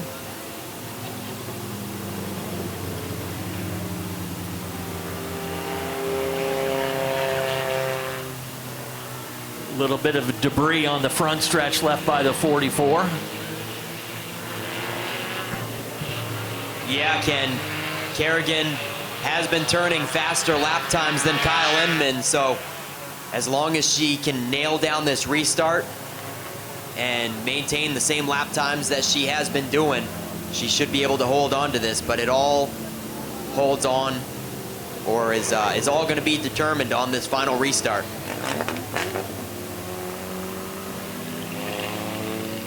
And they do say that after you get that first win, they start coming easier after that. Wouldn't it be something for Kerrigan to get back-to-back wins after her very first one?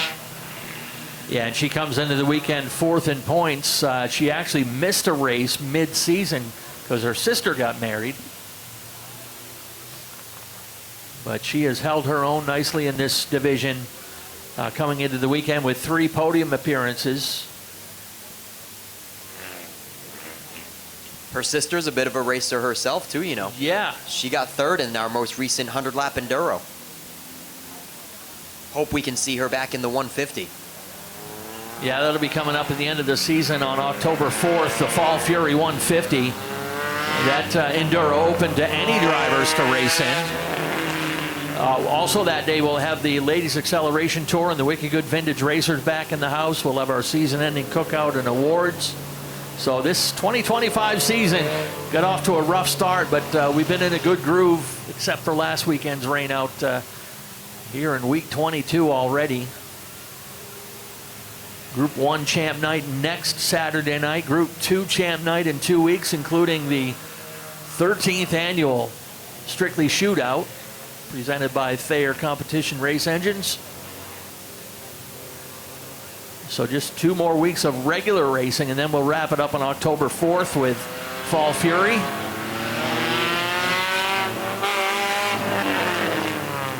And by the way, I know it's a little ways away, but folks are already asking, and you've seen posts on Facebook and stuff, but our 4th annual Trunk or Treat is going to be happening here at Wiscasset on Saturday, October 25th, right here on the front stretch. So we'd love to have you join us for that. Decorate a car or bring the little ones here to check everything out and get the jump start on all that candy. 3 laps to go in this one. Kyle Edmund got a good jump, but Kerrigan rebounds nicely. They'll even it up down the backstretch, and 2 laps to go, this time by the stripe. Glazier, around goes, that's the 44 again. Hayden Carver having some difficulties late in this race. He's going to call it a day. White Laundry will fly this time by on the 99 of Kerrigan Glazier. Jason Sears is in second. Dylan York sneaks in to grab a 3rd.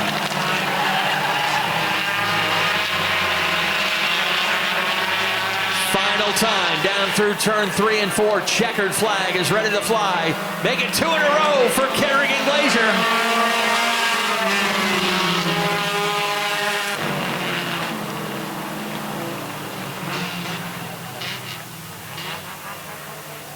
Glazier makes it 2 in a row. Jason Sears, a nice run to sneak in there to grab 2nd. Dylan York, a last lap pass to take the final spot on the podium. And like I said, what appears to be a new car to him this year. And the champ, Kyle Edmund, finishing off the podium for the first time since opening day. But he will still bring a sizable point lead into the season finale in 2 weeks, looking to go back-to-back on Roadrunner championships. Folks, get those 50-50 tickets. They got the big spinny thing ready to go, and I'm going to give away some money tonight once again.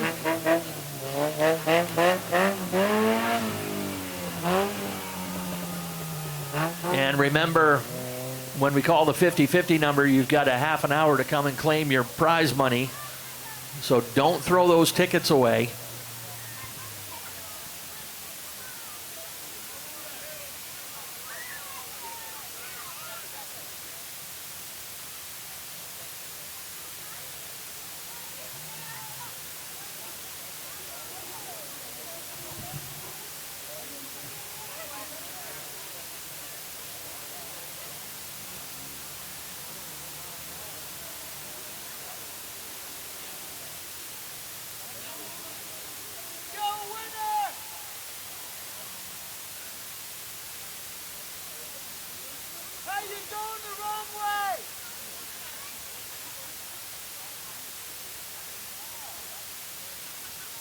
Hey, folks, I want to remind you something going on tomorrow up the road at LST Motorsports Park in Richmond. It's Wiscasset Speedway Day with our friends from Mainly Karting, so we encourage you to get up there. It's just beside the highway up there at exit 43 in Richmond. Look for the sign that says LST Motorsports Park. Come join us for an afternoon of go-kart racing.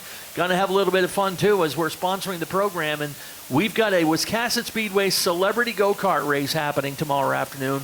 We took some of our regular guys who have little to no karting experience. We've got some guys like Reed Reno and Silas Ripley and Ben Burgess that have lots of experience in go-karts. We're not doing that. We're getting some guys that have little to no experience.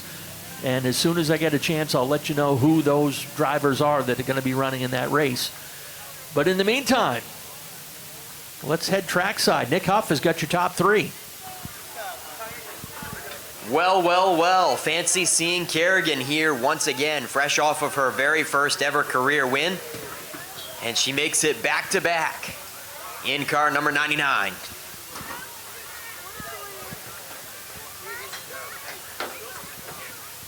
And she climbs out, folks, makes some noise.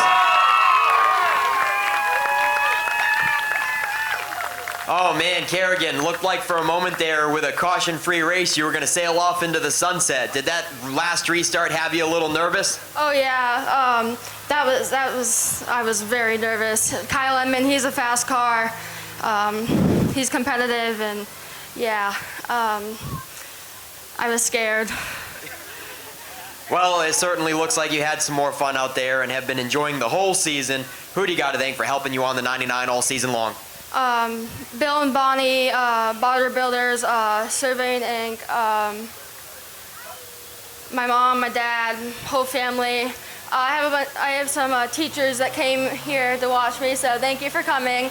And yeah. Oh, and the Harriman race team, and you for these very beautiful custom graphics, sorry. All right, Kerrigan Glazier, ladies and gentlemen, goes back to back.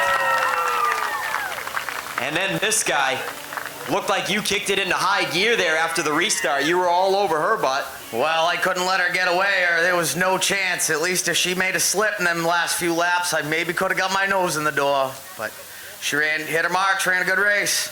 Yeah, and you looked like you had an exciting race with Kyle Edmund throughout the most of it as well. So it looked like you had a great time there. Jason, who do you want to thank on the 11 ride? Well, I got to thank my whole family, my wife, Christy, my nephews, Audette, Automotive and Salvage, Old Stuff Construction Plus. That's about it. All right, Jason Sears, ladies and gentlemen, capitalizes off a restart and takes runner-up honors, as well as this guy, Dylan York, certainly capitalized from the restart as well. Snuck one in there at the end. Yep, coming in the clutch. Coming in clutch. Man, did you have some fun out there? Oh yeah, new car, goes pretty good. So. Yeah, that's right. Yeah, what's the deal here? I bought it the next day after I wrecked my other one, and here she is. All right, yeah, I totally forgot you wrecked the other one. So not skipping a beat. Who do you want to thank on the 7X ride? Hanley Construction, John Poland, Delano Seafood, Coastal Car Wash, Crave Nutrition, Lucky Fortune. She's missing a few stickers, but we'll get there. Friends and family, my wife, my kids, everybody helps out. Thank you.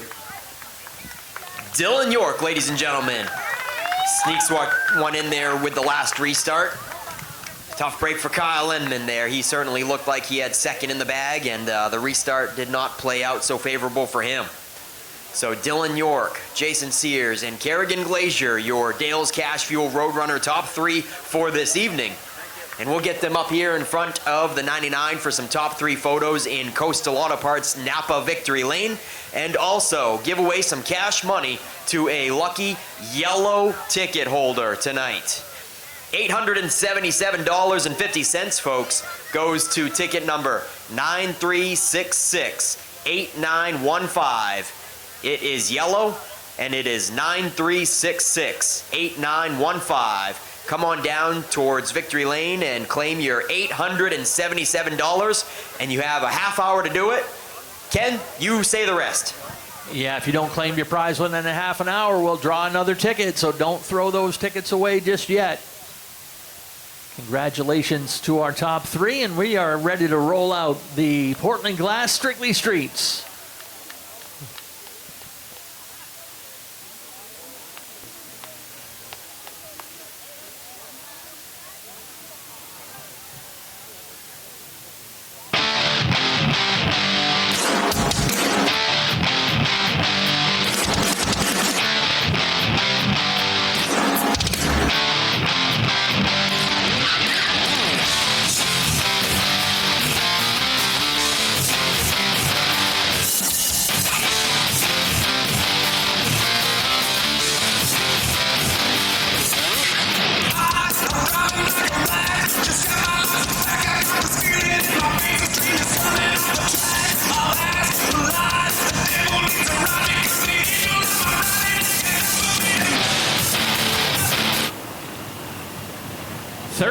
Ahead for the Portland Glass Strictly Streets. This is their final race of final point race, that is, of 2025.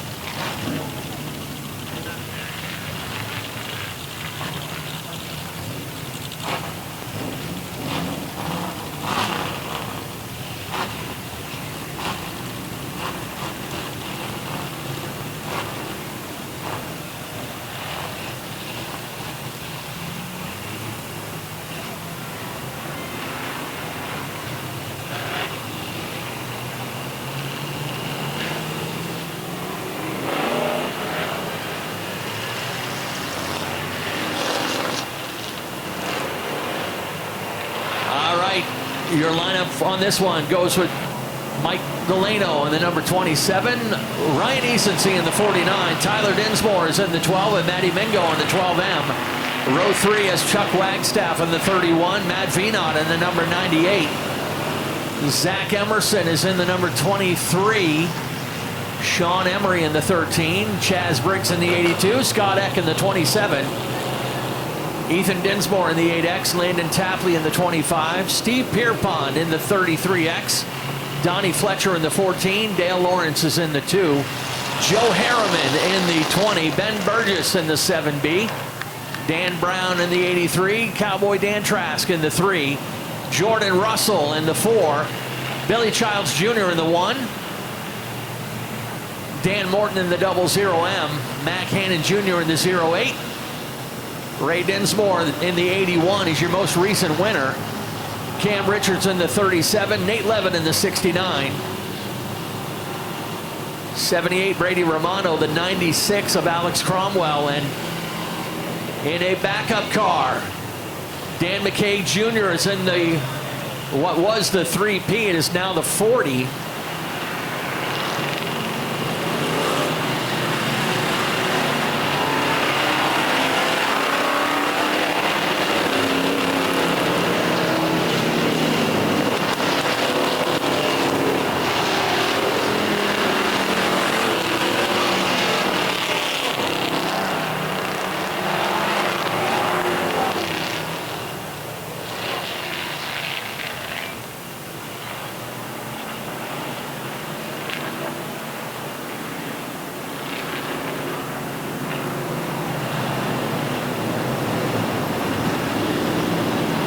Getting the field bunched up and ready to go. They just were verifying the transponder on the, what is now the 40 of Dan McK Jr.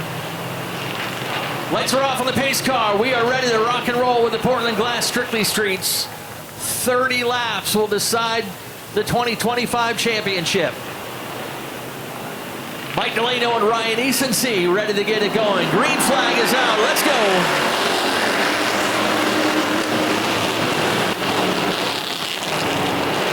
Couple drivers jumping up into the high groove. But everyone chasing the 27 of Mike Delano.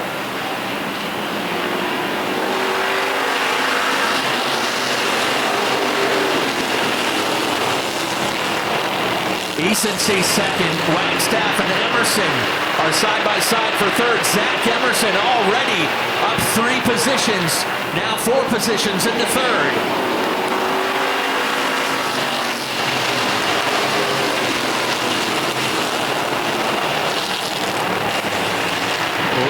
Scrambling back in the middle of the pack.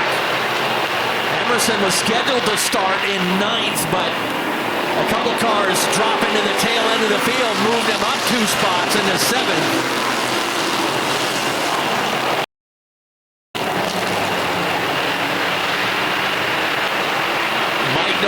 Trying to nail down his first career street stock win. A few mini stock wins under his belt.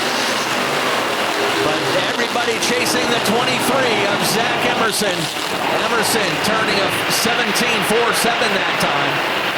Had you heard him at pre-race interviews, he said, I'm here to win. If a championship falls there, we'll take it.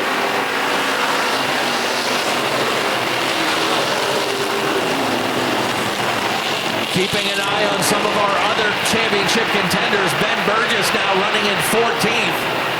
Scott Eck and Landon Tapley running 9th and 10th. We got a couple cars up into the wall on the backstretch.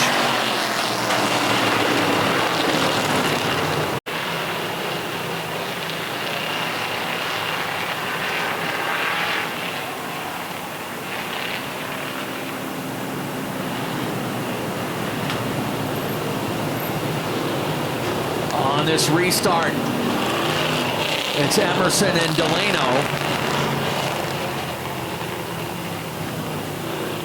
Highest championship contender in the running order besides Emerson. Scott Eck next, Landon Tapley.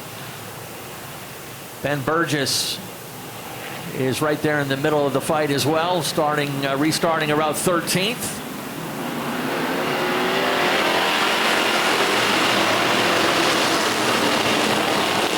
Something dragging on the 7 of Ben Burgess there on the outside.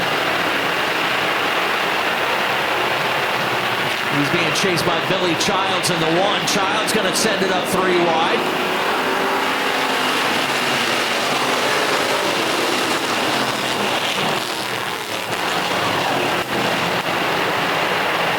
Zach Emerson in charge once again.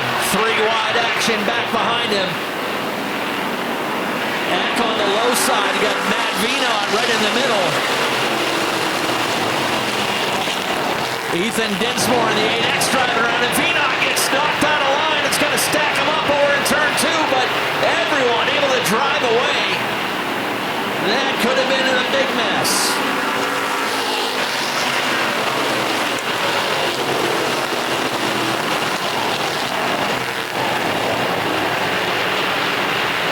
Dale Lawrence making some hay up on the high side as always. He loves it up there. Said he'd try to do his best Ross Chastain impression tonight if he had to.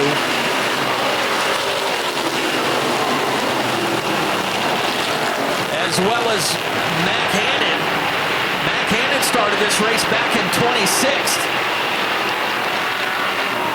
The 8 of Dinsmore is off the pace.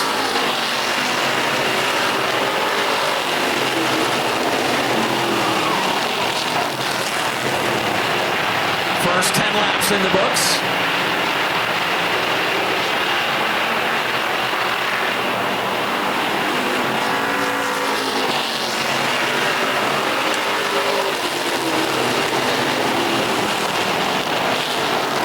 Stretching it out a half straightaway cushion now over Ryan Easonsee. Mike Delano runs in 3rd. Chuck Wagstaff 4th. Matt Mingo 5th.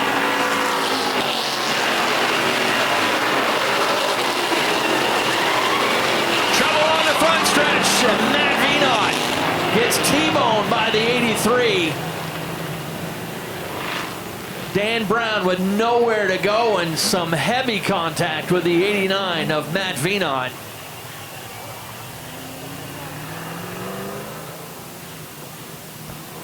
Unbelievable hit for Dan Brown into Matt Vinod. I think Dan Brown saw that stuff happening on the inside and went to the top and never lifted off the throttle thinking he was clean and clear. And Matt Vinod's car got pointed right in his path.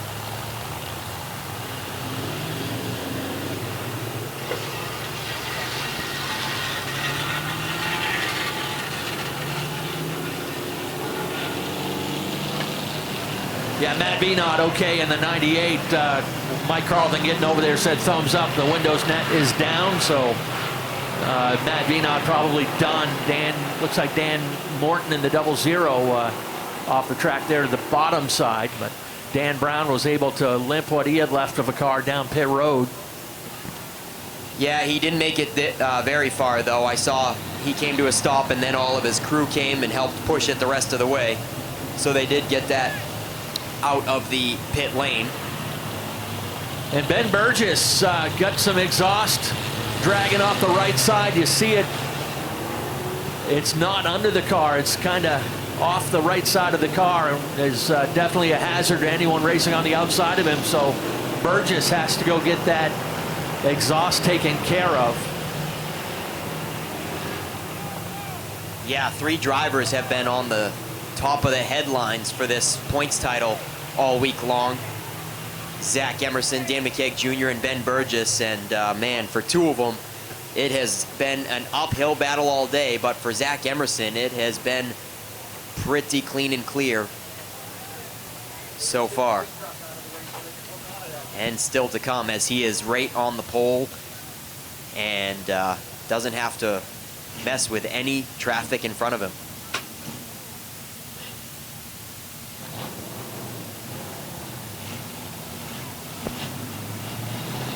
Hard hit for Dan Brown, square in the front bumper. Most likely knocking out the front radiator and possibly a bent clip there too. He hit the right front suspension on Matt Vinod, so there could be a bent clip there on the 98 as well, but if not, certainly the right front suspension is completely gone. All right, got some Kids Club winners. If you hear your name, go see Penny down at the Kids Club table. We have Dempsey Taylor, Sydney Taylor, Henry Torrance, Jenna LaPointe, Liliana Spalding, Huck Rose, and Alexa Lee. Once again, Dempsey Taylor, Sydney Taylor, Henry Torrance, Jenna LaPointe, Liliana Spalding, Huck Rose, Alexa Lee. Go see Penny at the Kids Club table, please. Got some birthdays and anniversaries to throw out there as well. Happy birthday to George Sawyer. Happy birthday to Marion DeRocher. Happy birthday to Trent Hunt. Happy 50th anniversary, Carol Glidden and her husband Vern. Juliana Soper's birthday on Monday. Juliana, one of our super fans that sponsored lap in the Boss Hog a couple weeks ago.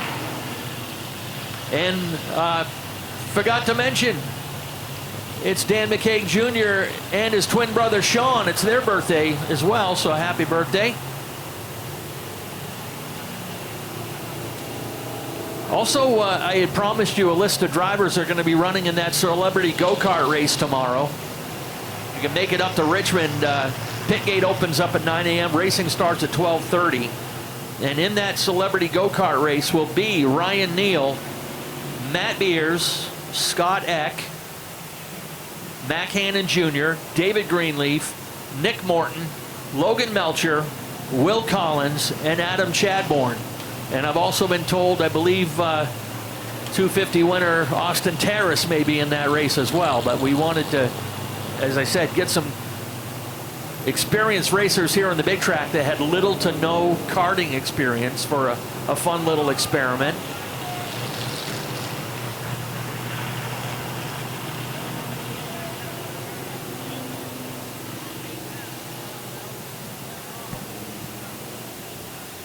Yeah, the one of Billy Childs was a part of that incident. I'm not going to say he started it, but he was certainly the most sideways at one moment. I think it was part of a 3-wide situation coming out of turn 4. And looked like he was going to get the brunt of it, but it looked like he didn't get any damage at all and came out scot-free.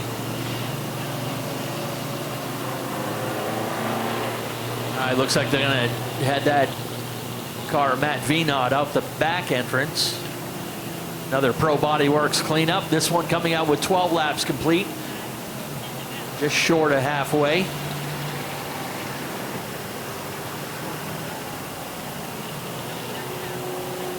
We're going to afternoon racing next week, by the way. We've been telling you everything that's happening with Group 1 Fan Appreciation Day, but the pit gate will open up at 10 a.m. Grandstand gate will open up at 1 p.m. for the season ticket holders, 2 p.m. for general admission. Driver autographs start at 3, followed by kids' bike races, and racing action will kick off about 4:15 with double pro stocks, double super streets, plus crate modifieds, 4-cylinder pros, Thunder 4 minis, and the Nelcar Legends. Lineup is set, and I believe we're ready to cross them up and go again. Late models and modifieds will finish up the show this evening.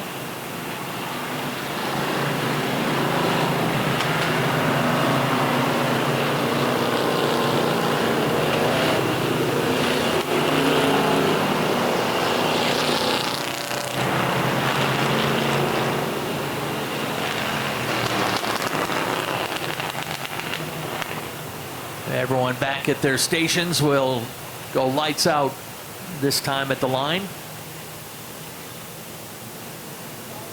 This is in Zach Emerson's control right now. His two closest competitors, Ben Burgess and Dan McK, have had their own share of issues, although McK started shotgun on the field back around 29th, and a car that he hasn't driven, he is all of a sudden restarting in 12th.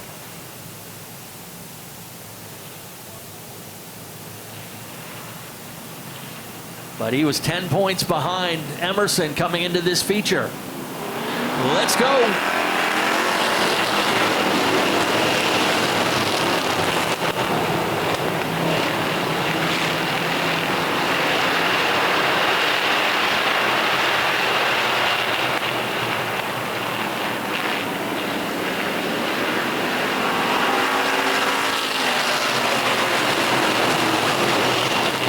Unfortunately, they got Ray Dinsmore for jumping the start. You're supposed to stay in line till you get to the start-finish line.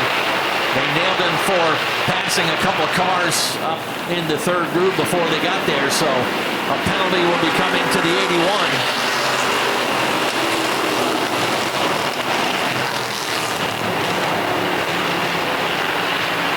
Emerson back in control. Halfway this time, 15 down, 15 to go.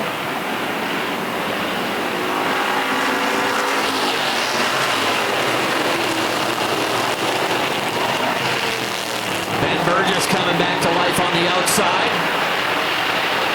but he's got a long way to go, and nobody catching that purple number 23 right now.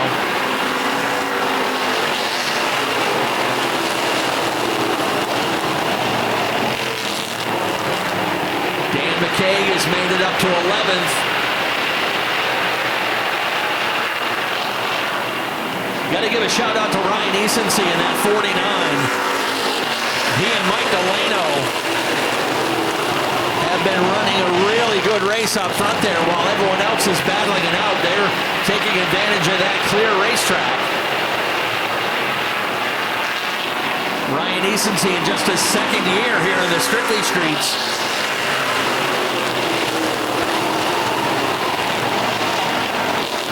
A lot of cars around that 27 of Mike Delano. They're starting to gang up on him. Is the first to go at it on the outside.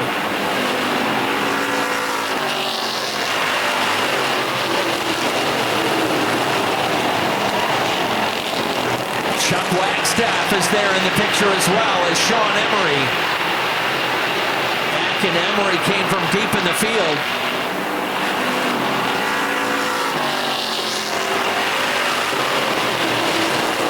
Delano right in the middle of the first and second groove, and Wagstaff's going to take advantage.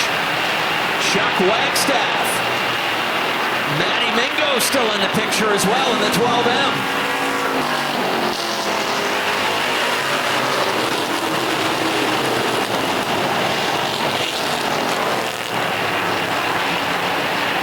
Side by side on the backstretch. Delano kicked out of line. They're going 3 wide into turn 3. Mingo and Eck make contact, and around they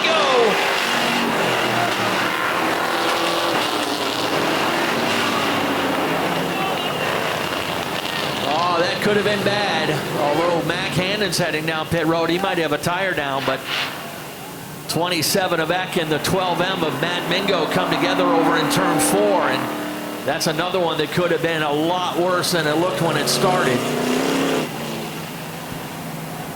Incredible, Ken. There was just enough room between the wall and Matty Mingo's rear end for one car, and Dan McK Jr. snuck through there and kept the Amara Parker ride clean and clear to maintain in the hunt.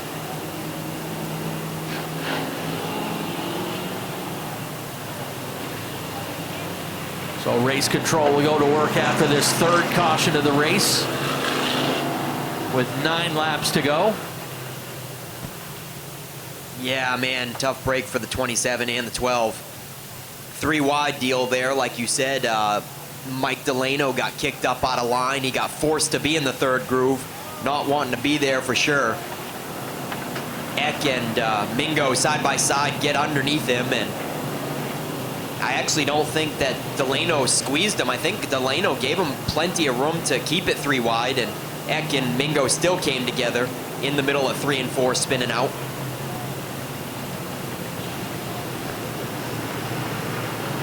So Delano actually stayed up there and got no piece of the situation, so he's in the hunt still as well.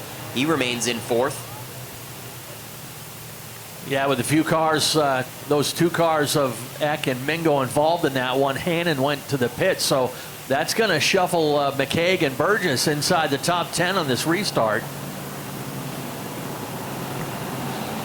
And Chuck Wagstaff did pass Delano at one point, but it was not before the line for the last completed lap, so they will give Mike Delano back his 3rd place spot.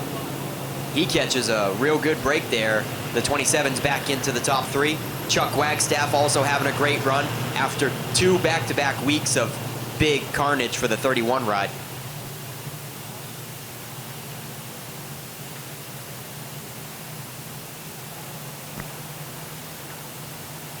Chaz Briggs in the top 5. He's having a good run in the 82 that I don't think we've seen him in the top 3 once this year. Don't count him out.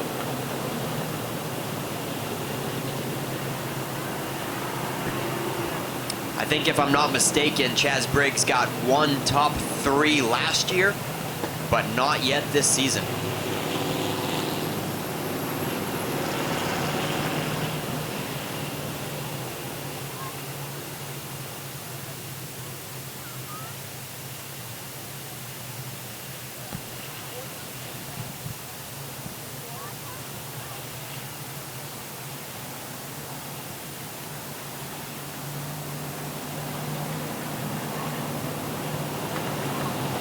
Scott Eck rejoins,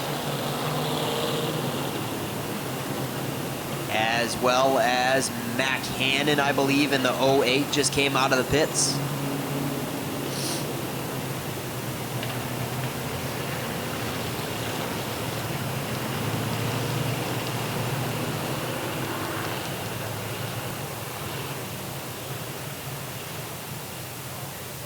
All right, lineup is just about set. I was over in race control. They had to get the 2 of Dale Lawrence up a few spots. That caution officially called for just the 27 and the 12M. They do have a couple penalties to throw out there, too, for jumping the start. These drivers are told every week in their driver meeting to stay in their line until they get to the start-finish line. They got the 81 of Ray Dinsmore and the 7B of Ben Burgess for jumping out of line too soon. That's a 2-position penalty. Yeah, so Ken, anytime those penalties come about, is it on the next flag? On the next flag, either the caution or the checkers, doesn't matter. So they're going to assess those penalties right now. And then we'll be ready to go.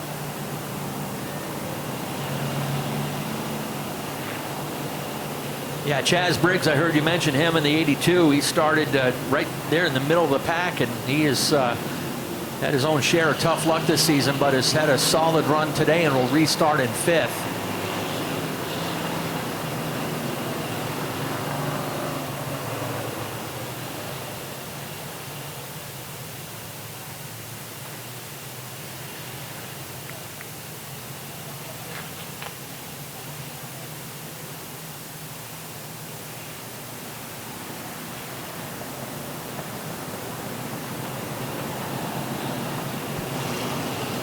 Hey there, Ken. How about the 49 of Easton? How many top threes does he have to his resume?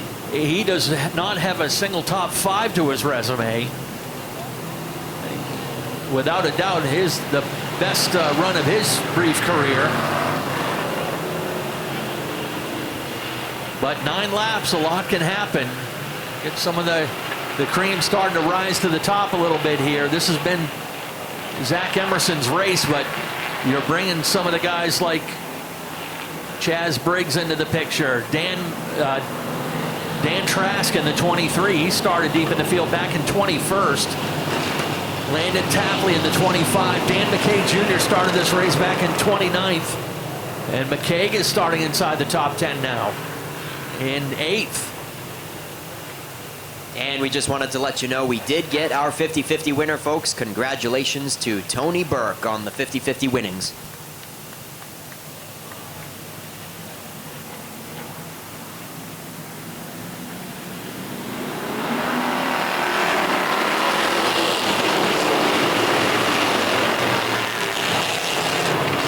Good start up front. Emerson shakes off the challenge once again. And once again, they're 3 wide deep in the field.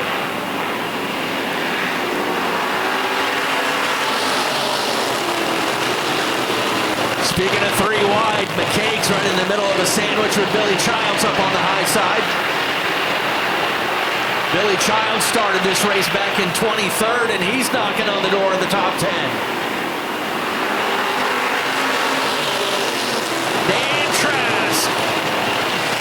Is going to open up the top side on the outside of Chuck Wagstaff. They thought about 4 wide for just a moment.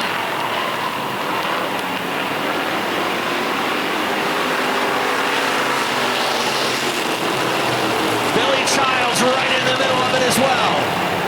McCain's kind of caught out there on the outside behind Trask. Dan just slapped the backstretch wall in the number 3. McKay, check that. Dan Trask is out of the race.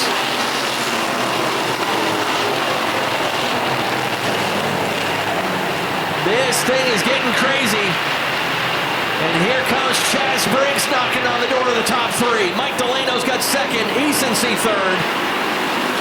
They are 4 wide onto the front stretch.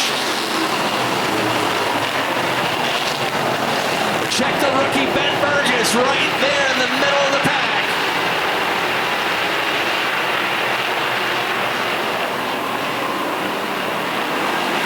Zach Emerson is missing a absolutely crazy race. But now Burgess off the track in turn 1. Ben loses about 10 spots, and we've got 2 laps to go.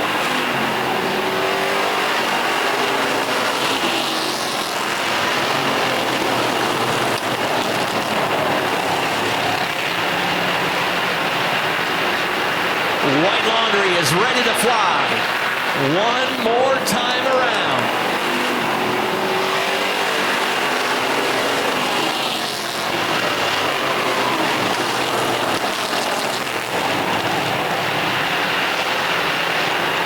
Final time down through turn 3 and 4. Checkered flag is ready to fly. Zach Emerson wins the race and wins the title.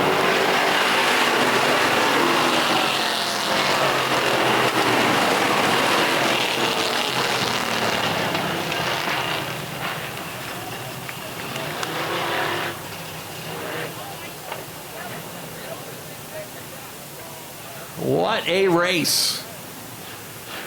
Emerson wins the race and wins the title for his 3rd career championship here at Wiscasset Speedway. If you're going to do it in style. And how about Mike Delano, the veteran from Woolwich, gets his first career Strictly Street podium.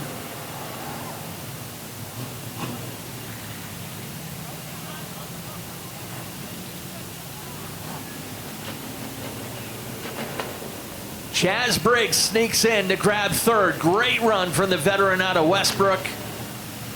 His first podium here in a few years at Wiscasset. Matter of fact, let's dig into the stats here and find out how long it's been for Mr. Briggs. Chaz's last podium and only other podium here at Wiscasset came 3 years ago.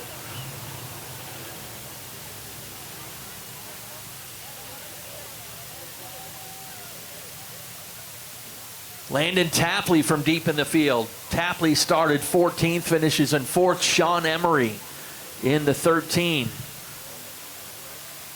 Fills out the top 5. Jordan Russell 6th. Billy Child 7th.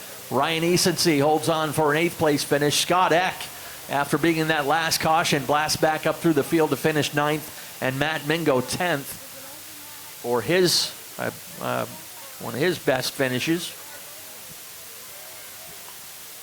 But familiar face with the win and the title. His last win came a year ago on Boss Hog Sunday. And Mike Delano, he's had 3 career mini stock wins, but this is his first career street stock podium. As they make their way around Victory Lane Road.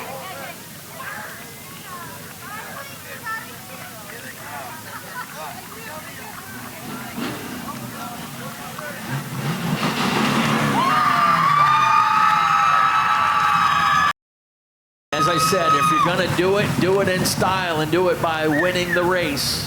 His one and only win this season, nails down his 3rd career championship here at Wiscasset Speedway. I know it takes those old guys a little while to get out of the car, but I'm sure he's got to catch his breath, got a family and crew ready to celebrate. Let's send things down to Victory Lane. Nick Huff's got your top 3. Yeah, buddy. What a race for Zach Emerson. The battle and the war. He's been down in the dumps about his season thus far, but man, when it counts, he made it happen. Let him hear it, folks.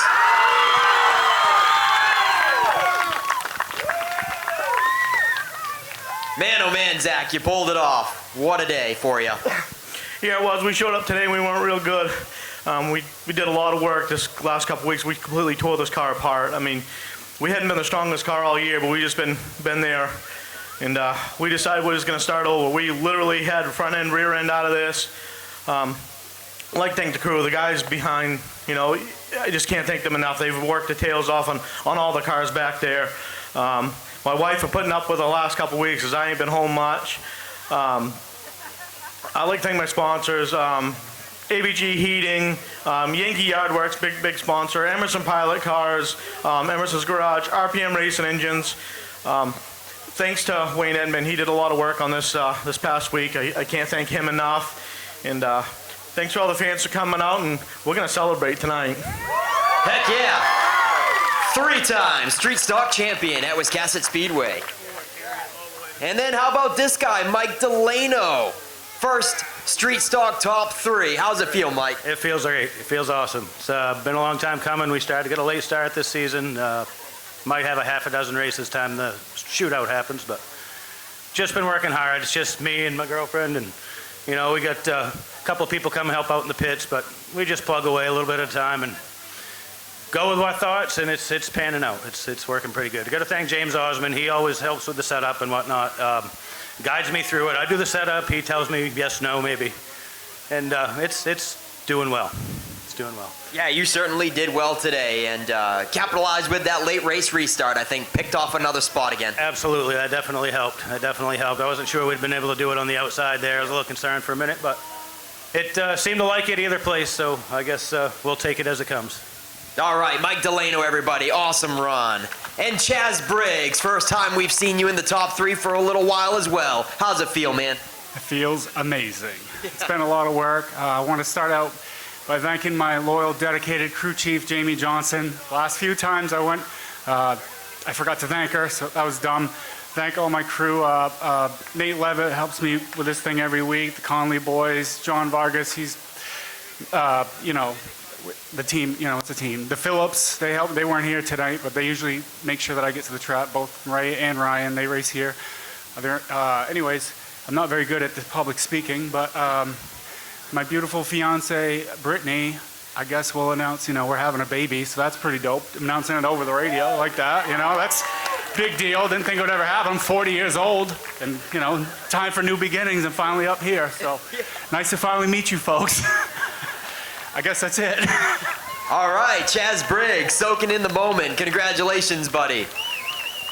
Man, oh man, folks, if you liked that Strictly Street race with 31 cars, make sure to come back in 2 weeks for the Thayer's Automotive Strictly Shootout. It is going to be a wild one. We saw 3, 4, and 5 wide racing, all feature long, and I cannot wait for the shootout coming up in 2 weeks. Back up to you, Ken. All right, thank you very much, Nick Huff. And here come the Wood Pellet Warehouse late model sportsmen.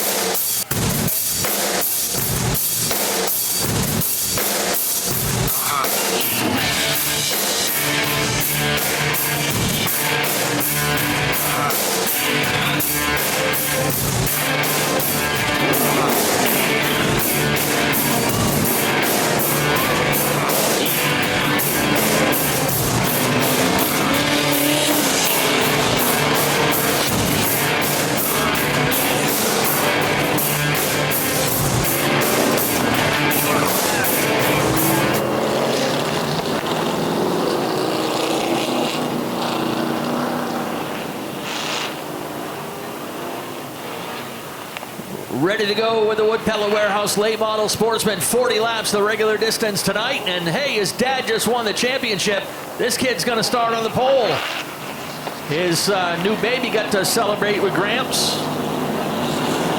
And he's going to see if he can keep the family thing going by starting on the pole position. That is Jonathan Emerson out of Oxford in the 24. Colton Chibuk out of Bowdoin in the number 15. Nick Morton out of Woolwich, the division's top rookie, and that 00 out of Woolwich.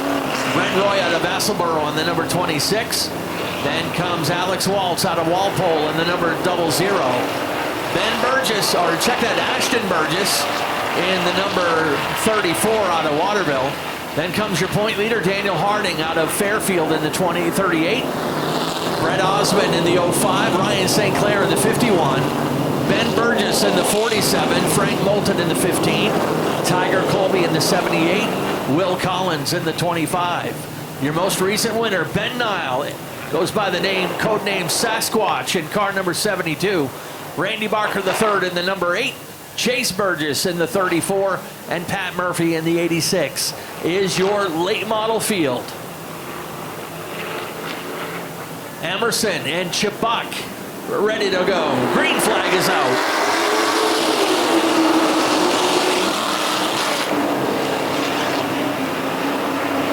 Short track nights under the lights as we go. First time around for the late models. Jonathan Emerson trying to nail down a win on the same night as Dad got a win in the title. Colton Chibuk trying to hold on to second, but he can't do it. Nick Morton grabs it. Morton moves up into second, Chibuk third.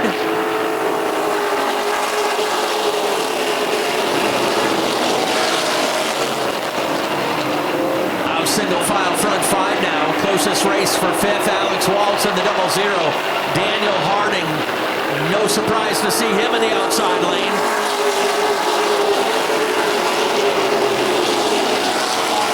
Harding's been on the podium for every race except for one this season, and that was his last race where he finished 6th.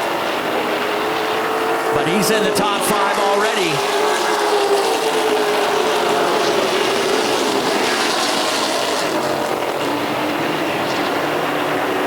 Emerson's already built up a half straightaway lead, turned the fast lap of 15.72.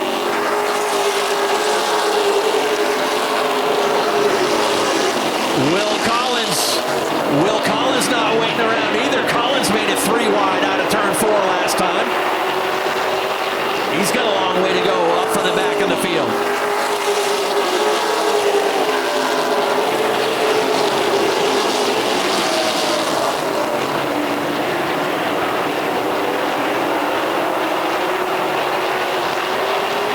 Daniel Harding picks off another spot as he drives around the 26 of Brent Roy.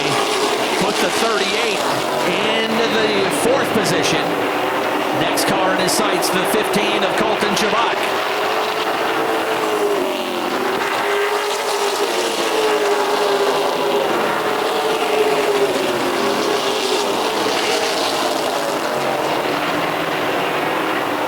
That interval now just over 2 seconds, 2.1 seconds. As Emerson continues to be the fastest car on the track right now. Actually was 0.3 faster than the 2nd place car last time by. Trying to become the jackrabbit and get as big a lead over that 38 as he can.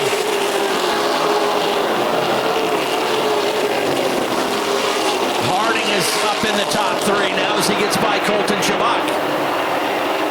15-year-old Daniel Harding, the winner of the Coastal 200.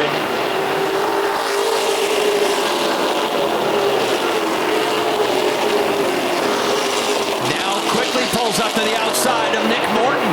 Put the 38 car up in the 2nd.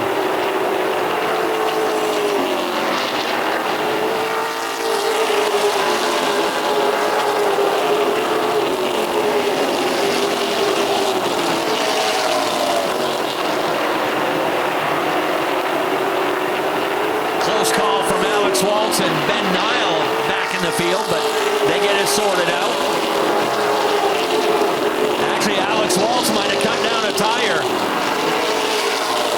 Waltz might have cut down a left front tire with that contact with Ben Nile over in turn 1. And as he drops out and heads down pit road.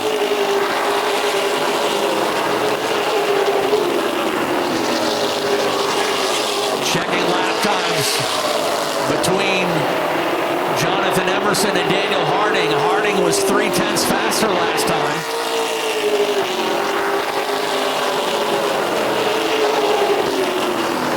But Emerson with a big lead, and he knows how to save his equipment. They've been really on point this season.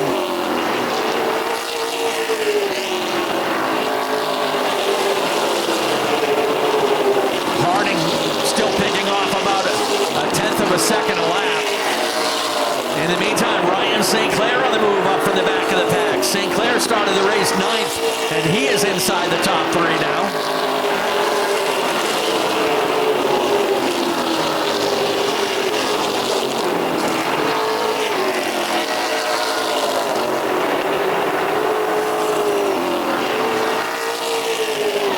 That interval knocking down just a little bit each time. 2.39 seconds. The separation between Emerson and Harding.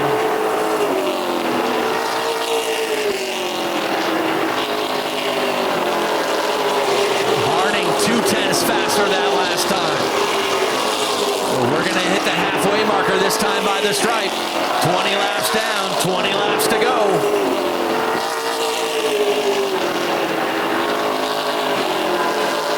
Good battle for thirds shaping up now between Ryan St. Clair and the number 51 and Frank Moulton in the 15. Moulton in that black and white machine looks to the outside as they come out of turn 4.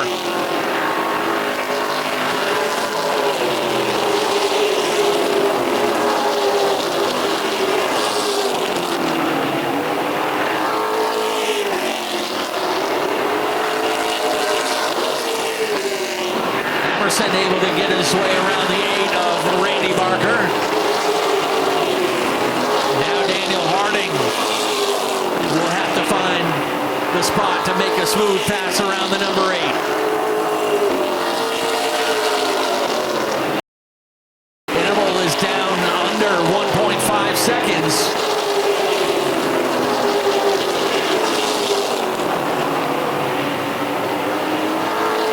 Third place held now by Frank Moulton as he finally got around the 51 of Ryan St. Clair. St. Clair back to 4th, Will Collins 5th. Collins was fast in the early going, and this one started 13th and is now in the 5th position.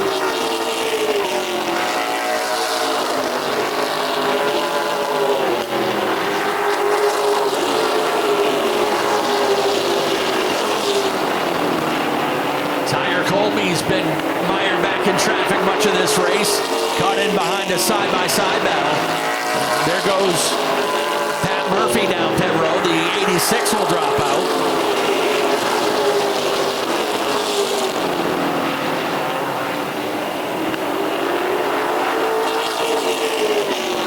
Daniel Harding is within a half a second.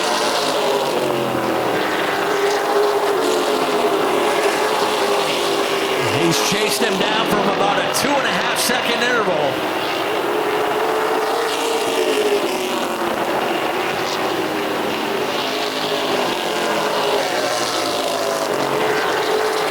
Now Jonathan Emerson in defense mode as the 38 has reached the back bumper.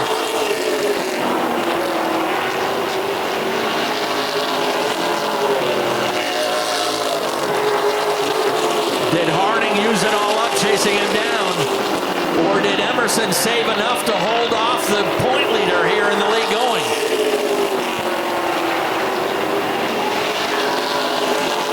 Daniel Harding with a real strong run into turn 1 and 2.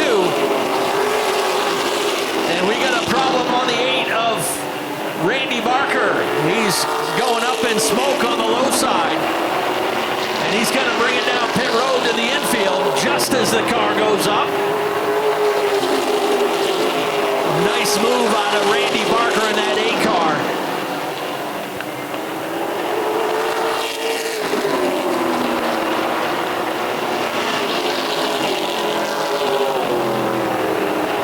Daniel Harding going after win number 4.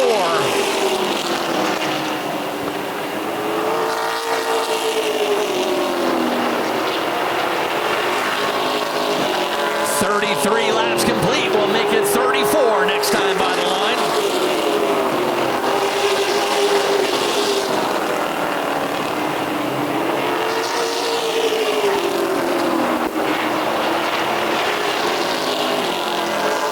Harding started this race back in 7th. And at one point, Emerson had about a 2.5 second lead.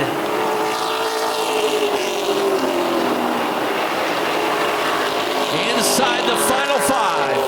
Clear racetrack up ahead of the number 38.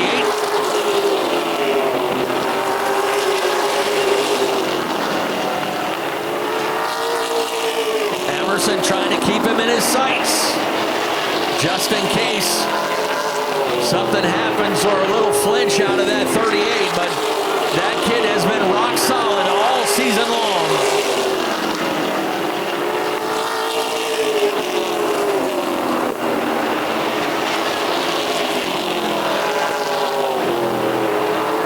This time by 2 laps to go. 2 laps to go for Daniel Harding and Jonathan Emerson.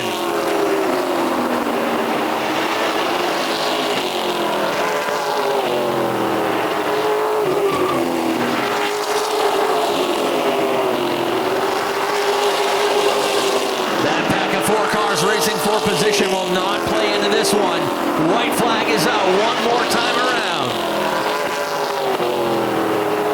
Spin on the backstretch. This race will finish under caution and checkers.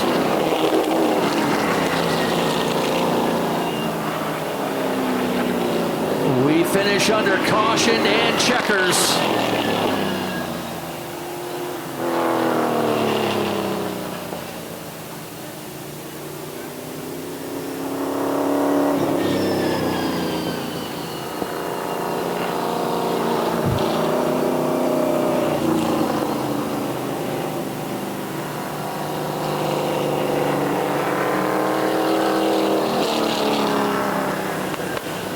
That's the 34 Sea of Chase Burgess that has spun on the backstretch.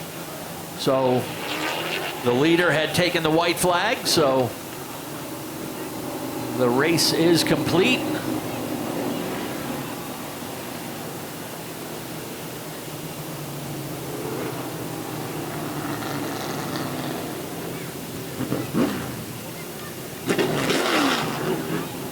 And late models nearly going 2 straight races without a caution. 2 weeks ago, they did not have a single caution, and this one coming out on the last lap of the race, so no need for a restart.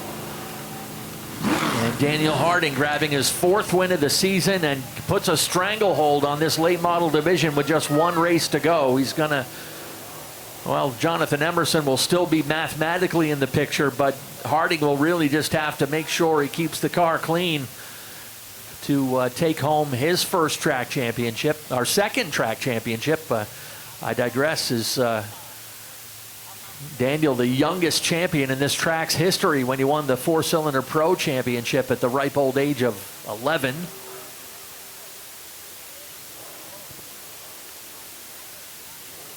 Was the youngest feature winner in this track's history, the youngest champion in this track's history, and quite possibly the youngest late model champion if he can seal the deal next weekend. But a valiant effort again from Jonathan Emerson. He knew he had to get out to a big lead and play the jackrabbit and hope he could get out far enough ahead of that number 38, but a 2.5-second lead was not enough.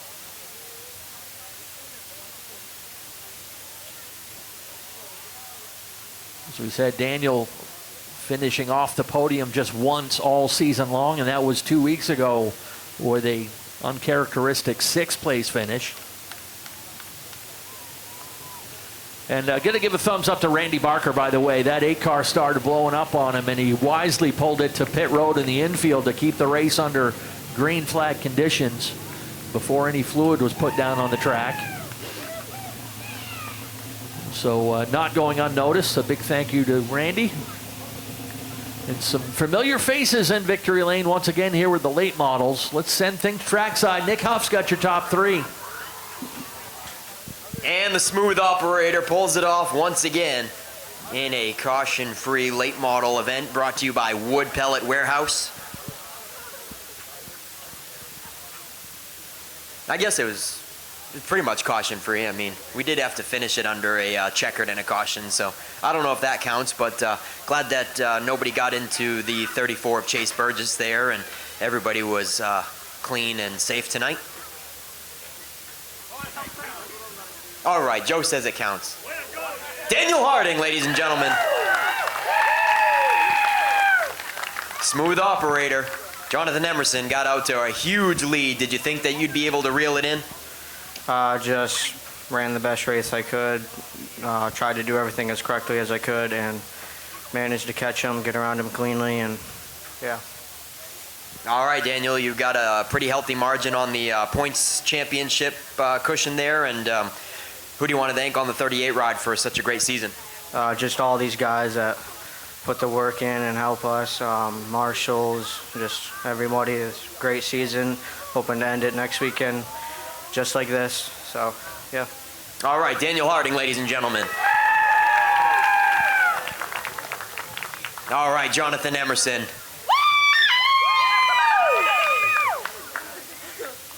Jonathan, is this yours? Yeah, that's my baby. I just recently become a father, and I really wanted this one. It's really, it stings pretty bad. I guess we just don't have the same thing in the distributor, but I'd really like to thank my sponsors, Portland Glass, Emerson Pilot Cars, he has a motor in this thing, Emerson's Garage, Highland Green, Yankee Yard Works, Tick Patrol, Triple K Excavation, ABG Heating and Plumbing, all the guys back here that work. We get a really, really good fast race car every week. We just normally have the second best, so. Yeah, it would have been pretty cool for you and your dad to pick him off on the same night, huh? Yeah, it was really the dream, especially when he did his part, and clearly I couldn't get my part done. So regardless, we'll celebrate tonight. We still got 2 trophies and still have brought home a Strictly Championship, so that's pretty cool, but maybe next week. Jonathan Emerson, ladies and gentlemen. And Frankie Moulton. Hey, what a great battle with Ryan St. Clair. That looked like it was pretty fun out there. It was fun. That was a pretty clean race, and it was a lot of fun. Who do you want to thank for a good season on the 15? Surveying, 9-inch floor finishing, Deal Arabic Construction, the hair room, and of course, Bill, Bonnie, my mom and dad, my wife Susie, my kids, Becky, Kayla, just everybody that comes and supports this. I'm incredibly blessed. That you are, Frankie. Very nice to stay positive and optimistic there. Rounding out the top 3, for the Wood Pellet Warehouse late models.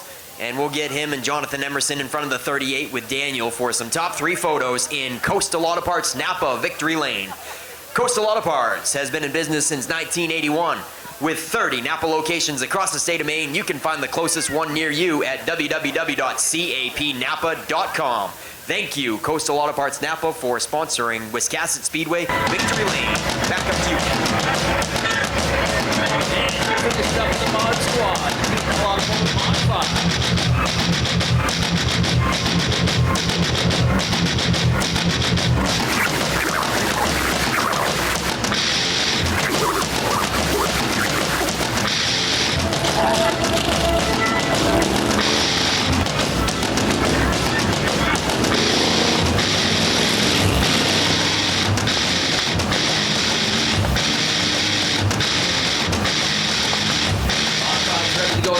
30-lap distance to wrap up the show tonight. I want to thank all you guys for joining us here as we are nearing the home stretch of the 2025 season. Just 2 more weeks of regular racing, and then we'll wrap it up with Fall Fury on October 4th.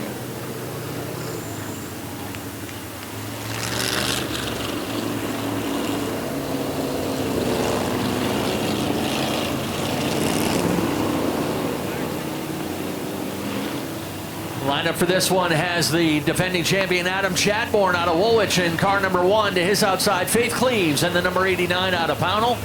Row 2, Scott Tucker out of Winthrop in the number 79. Gary Norris Jr. out of Pittston in the 03. Reed Reno is in the 77 out of West Bath. Chuck Colby back together in the 87 after the broken right front in his heat race. And Alec Brown making his modified debut in the number 39 out of Hope. His dad, Mike Brown, turning the seat over to his son here.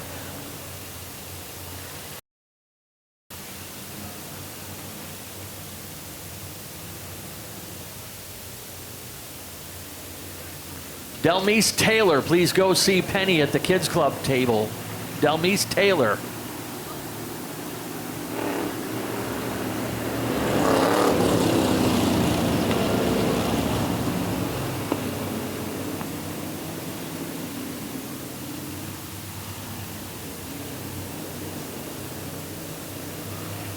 Lights are off of the pace car, ready to turn them loose. These guys going line up tonight based on their last point race, which was actually 4 weeks ago. Their last race 2 weeks ago was a non-point 50-lapper.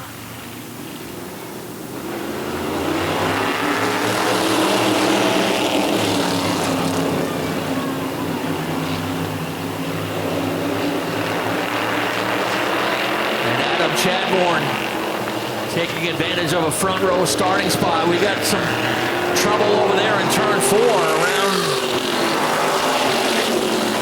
Around goes Alec Brown in the 39. Not sure if we had any contact, but a bit of a scramble. And around goes the 39 trying to avoid it. We did get 1 lap in the books. Mods have been having some difficulties lately, to say the least.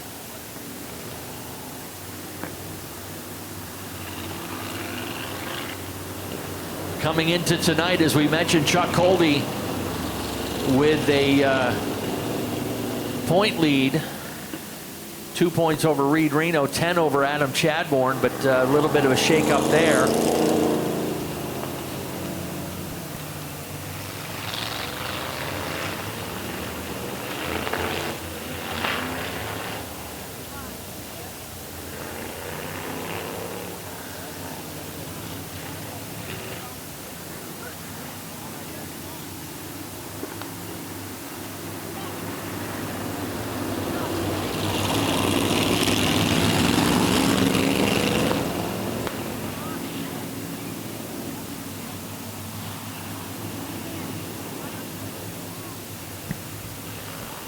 All right, lights are out on the pace car. We're going back green.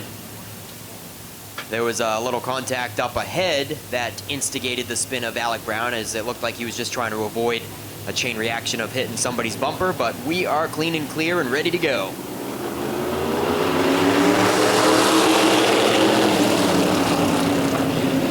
Chadbourne shoots off like a rocket.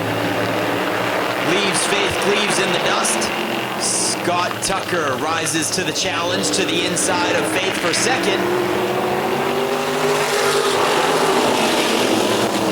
And Gary Norris in the 03 is up tight. He's going to follow the 79 up through. Faith Cleaves gets shuffled back to fourth, but might not be an opening to get to the inside. Reed Reno gets the 77 to the inside of her just in time. There was a brief opening there, and Faith Cleaves did not quite take it fast enough. Reno is on a mission to the high side. Oh, Scott Tucker, he goes. Gary Norris also got around Tucker. He's up to second, Reno in third. But I imagine Reno is not done yet.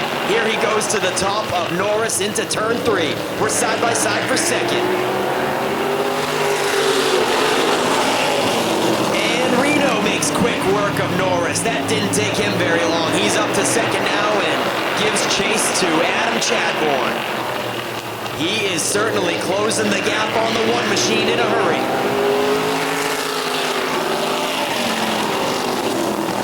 Yeah, I forgot to mention Reed Reno grabbed the point lead coming into this feature. 6 points up on Colby and Chadbourne.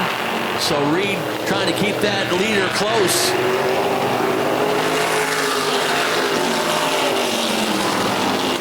Good to see Chuck Colby back together in that number 87. These guys will have one more point race. Chadbourne gunning for his 8th career title.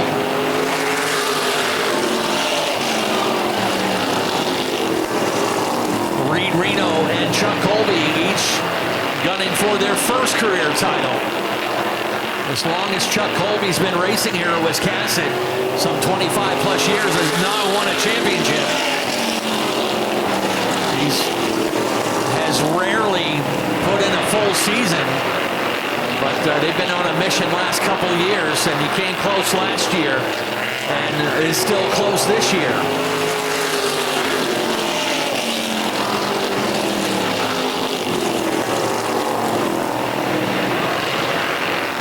Chadbourne's been a 3-time feature winner. We've actually had 5 different winners in this class this season.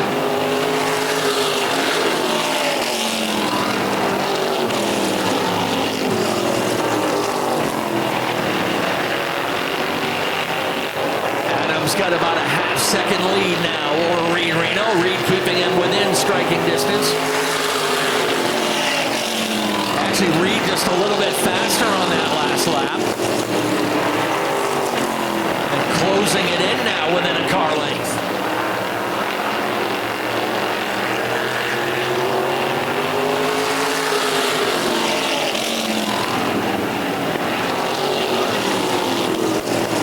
Reed was 1/10 and a half faster than the champ last time by. Chuck Colby, not to be denied either. He's less than half a straightaway behind that pair.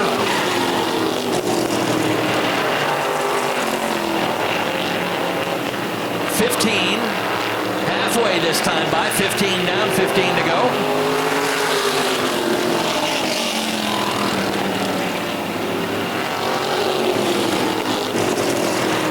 Reed took a peek to the outside into turn 1 last time. Adam Chadbourne, Mr. Smooth.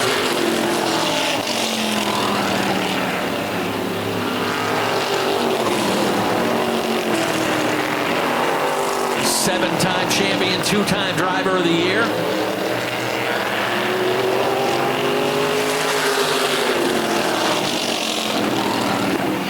Oh, around goes Gary Norris.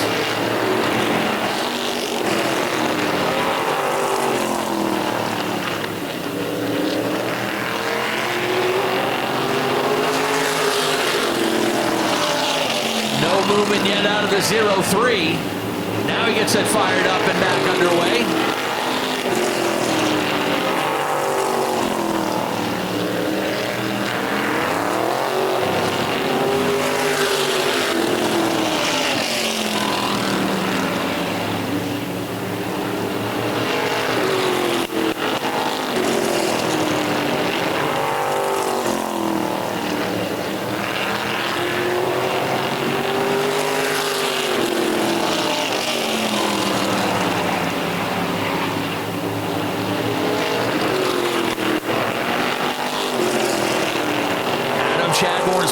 maintain that interval with 10 laps to go.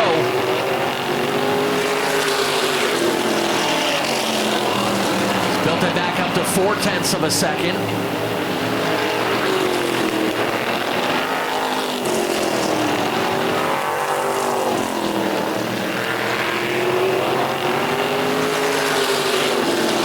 Championships in the modifieds, late models, and Roadrunners will all be decided in 2 weeks. Actually, on that day, the Pro 4 modifieds will be here that day as well.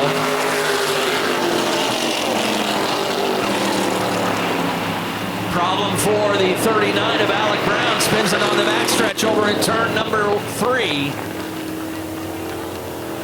Just a little bit of a rookie slip-up for the kid in the 39. I believe this first time driving a rear-wheel drive car tonight, too. He's been running in the Thunder 4s and Roadrunners last couple of years. Caution comes out with 23 laps complete out of 30. Yeah, not very often you see single car spin out in a 180 to the right like that. So didn't have eyes on him coming out of 2, but I would imagine that he was loose out of 2, kicking it to the left a little bit. Must have overcorrected and, well, did a great job of keeping it off the wall. No harm done on the 39.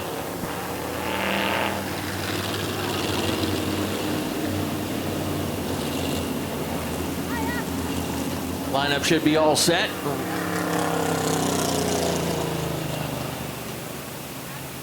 Not sure if they checking for debris here on the front stretch. Aaron Cadwell.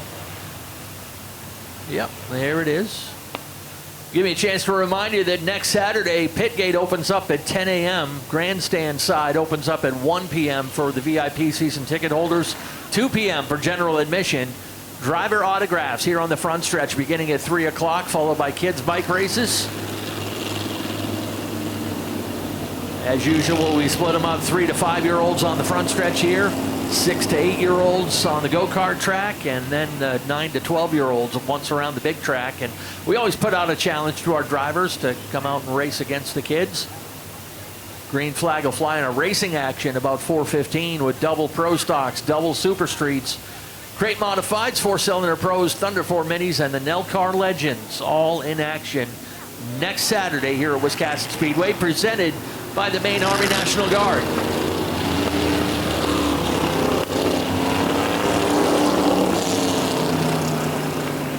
Yeah, right off the bat, when Reed Reno got into second, he was closing in on Chadbourne rather quickly, but once he got within 2 car lengths, Adam Chadbourne has been keeping the cushion right there, surprisingly. So 2 very evenly matched cars. Now we'll see them duke it out for 7 more laps. Pace car in, green flag out. Reed's got to try to protect that second spot too, because Colby's coming up the inside lane. Top 3 in the class of the field again tonight. Around goes Alec Brown again, sideways over there in turn 4.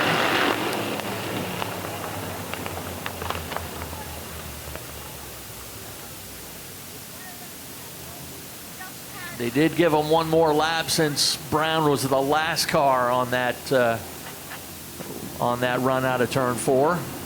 Able to get it fired back up, so they did get 1 more in the books at 24 complete.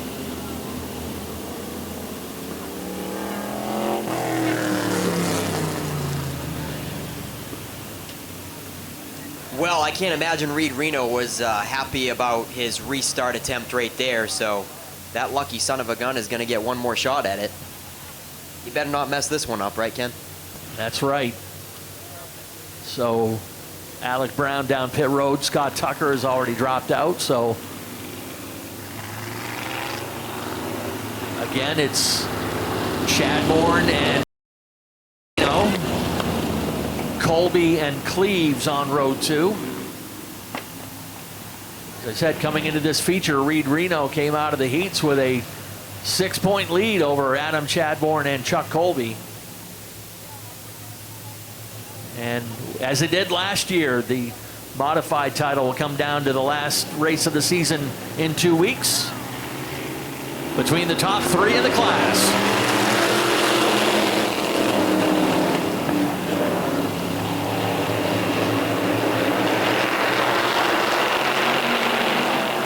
Laps to go when they come to the stripe this time.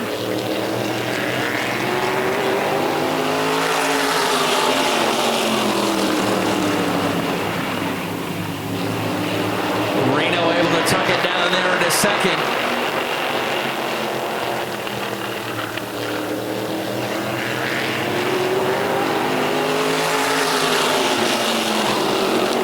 Adam Chadbourne being chased by the kid. And Reed is taken to this new car quite nicely. As we said, that's a Garen McK car that they picked up just a week ago.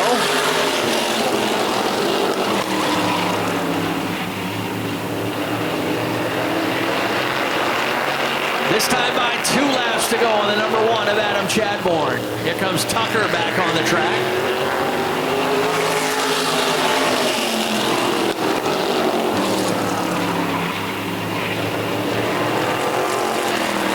Starting to stretch that advantage back out with 1 lap to go. White Laundry flies this time by.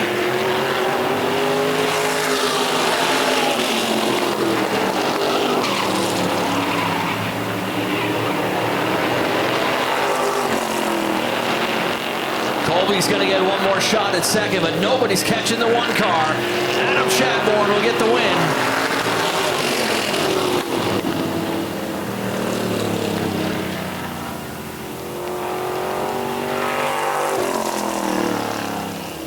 Adam Chadbourne gets win number 4 on the season. And if everything holds up in post-race technical inspection, Reed Reno will go into the season finale with a 4-point lead over Chadbourne. And Chuck Colby 8 points behind. So it will come down to the wire again between the top 3 in the class as it did last year.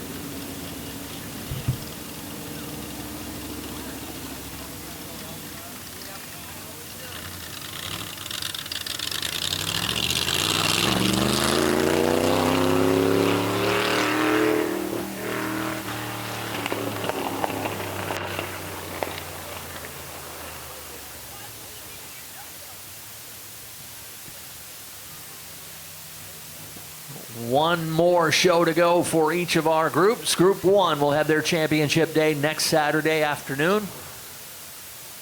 Be sure to gather together some more of the gang and bring them here to pack the house once again to wrap up the 2025 season.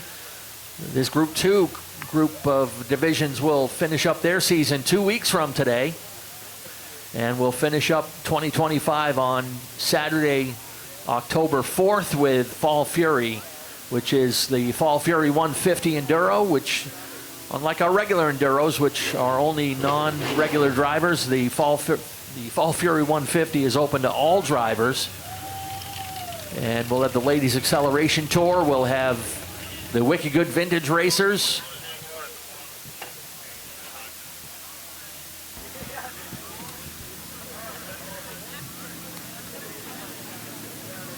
So let's get ready to send things over to Nick Huff once again in Victory Lane.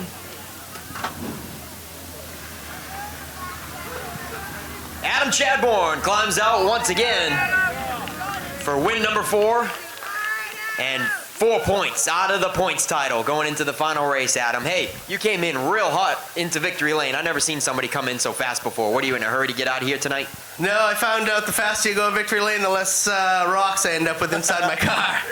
Plus, I like to be fast everywhere. Yeah, you're always fast. I knew there was some tactic behind that, man. So, nice win, Adam. Like I said, 4 points out of the points hunt. You think you can nab it next week? I'm coming for it. Coming for it. All right, Adam, who do you got to thank? Gotta thank everybody for coming tonight, sticking it out to the end. Dresden Takeout, Lynn Spring Service, Central Main Seal Coating, Midcoast Glass and Windows, Oliveri Subaru Repair, Montswig Restaurant, Norm's Used Cars, Shoreline Detail, Koenig's Auto Clinic, Shop to Shore Carpentry, Bearded Builders, Wiscasset, Bath, and Booth Bay Napa. And I gotta thank my crew, my family, everybody helps me every week get this car together. So, Adam Chadbourne, ladies and gentlemen. And Reed Reno. Adam, probably forgot somebody. Make sure everybody comes to the go-kart track tomorrow. Watch us race up there, too. You racing?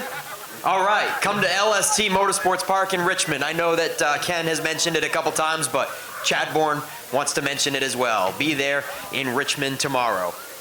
Hey, Reed, who were you just on the phone with? Oh, my dad. He's not here today, so got to tell him what happened. Yeah, you certainly do. Hey, it's a new-to-you car. How do you feel in this thing?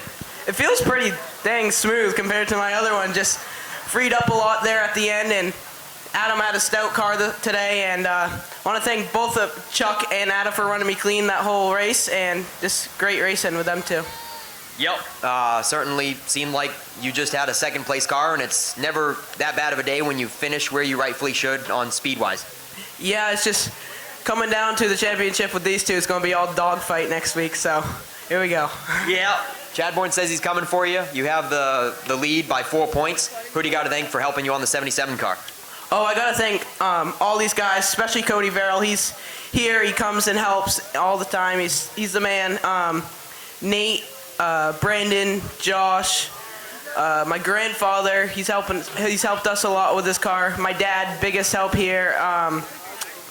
Brian, Alec, he helped a lot.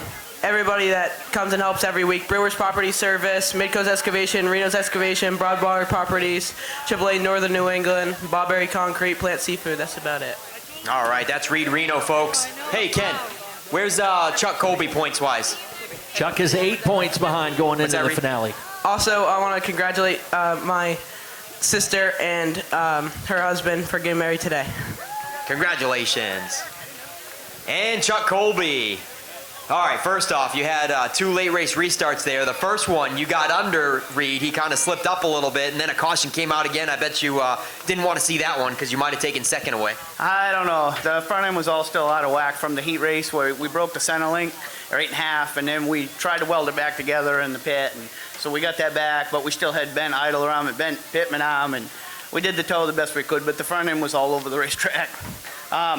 We did good for what we had, and I have to thank everybody in the pit to help me on that one. So we got her back out here anyway. So, yeah, Ken says you're 8 points out of the points hunt. I know you guys are always in the top 3, so it's really hard to collect those 8 points. But it was also, we were saying how crazy it is. You've been here for like 25 plus years, and you've never had a championship, huh, Chuck? No, because I never finished a year. I usually just buy them, race them a little bit, sell them, and then I build another one. And I got a new one being built for next year, so. But this is the first season you've really gone for a points title? Not really. Last year we just kind of fell into it a little bit, and then same thing this year, and the way we finish is just where we end up. I don't really care where I end up, so. When I do try, I'll try, but we're building a brand new late model for next year, so I'll be racing with my boy next year, so. All right, Chuck. How about you rattle off some sponsors on the 87 car? Yeah, Colby's Auto Center and Tire. I'd like to thank Riley's Well Drilling, Dresden Takeout, and that's Casey's Cleaning. That's it. Chuck Colby, ladies and gentlemen, wraps up our final Victory Lane top 3 of the evening. It has been a beautiful, brisk night of Saturday night short track racing under the lights. Gotta love it, folks. Gotta love it. We'll see you next Saturday right back here at Maine's biggest and fastest. And send it back up to Ken for the rest of the evening. Yeah, thank you very much, Nick Huff. And as Adam said, I'm going to remind you one more time. Come up to Richmond tomorrow, right there, exit 43, right beside the highway. Come to LST Motorsports Park and enjoy a day of kart racing with our partners with Mainly Karting and a Wiscasset Speedway celebrity kart race that you're not going to want to miss. Adam Chadbourne, one of the drivers in that, and we are going to have ourselves a fun time tomorrow afternoon. The pit gate opens up at 9 a.m., practice at 10:30. The show starts at 12:30 tomorrow afternoon. So come join us if you can and enjoy the time with our partners with Mainly Karting. So with that said, one final time on behalf of Richard and Vanessa Jordan and the entire staff here at Wiscasset Speedway, thank you for joining us. Have a great rest of your weekend, and we'll see you next time.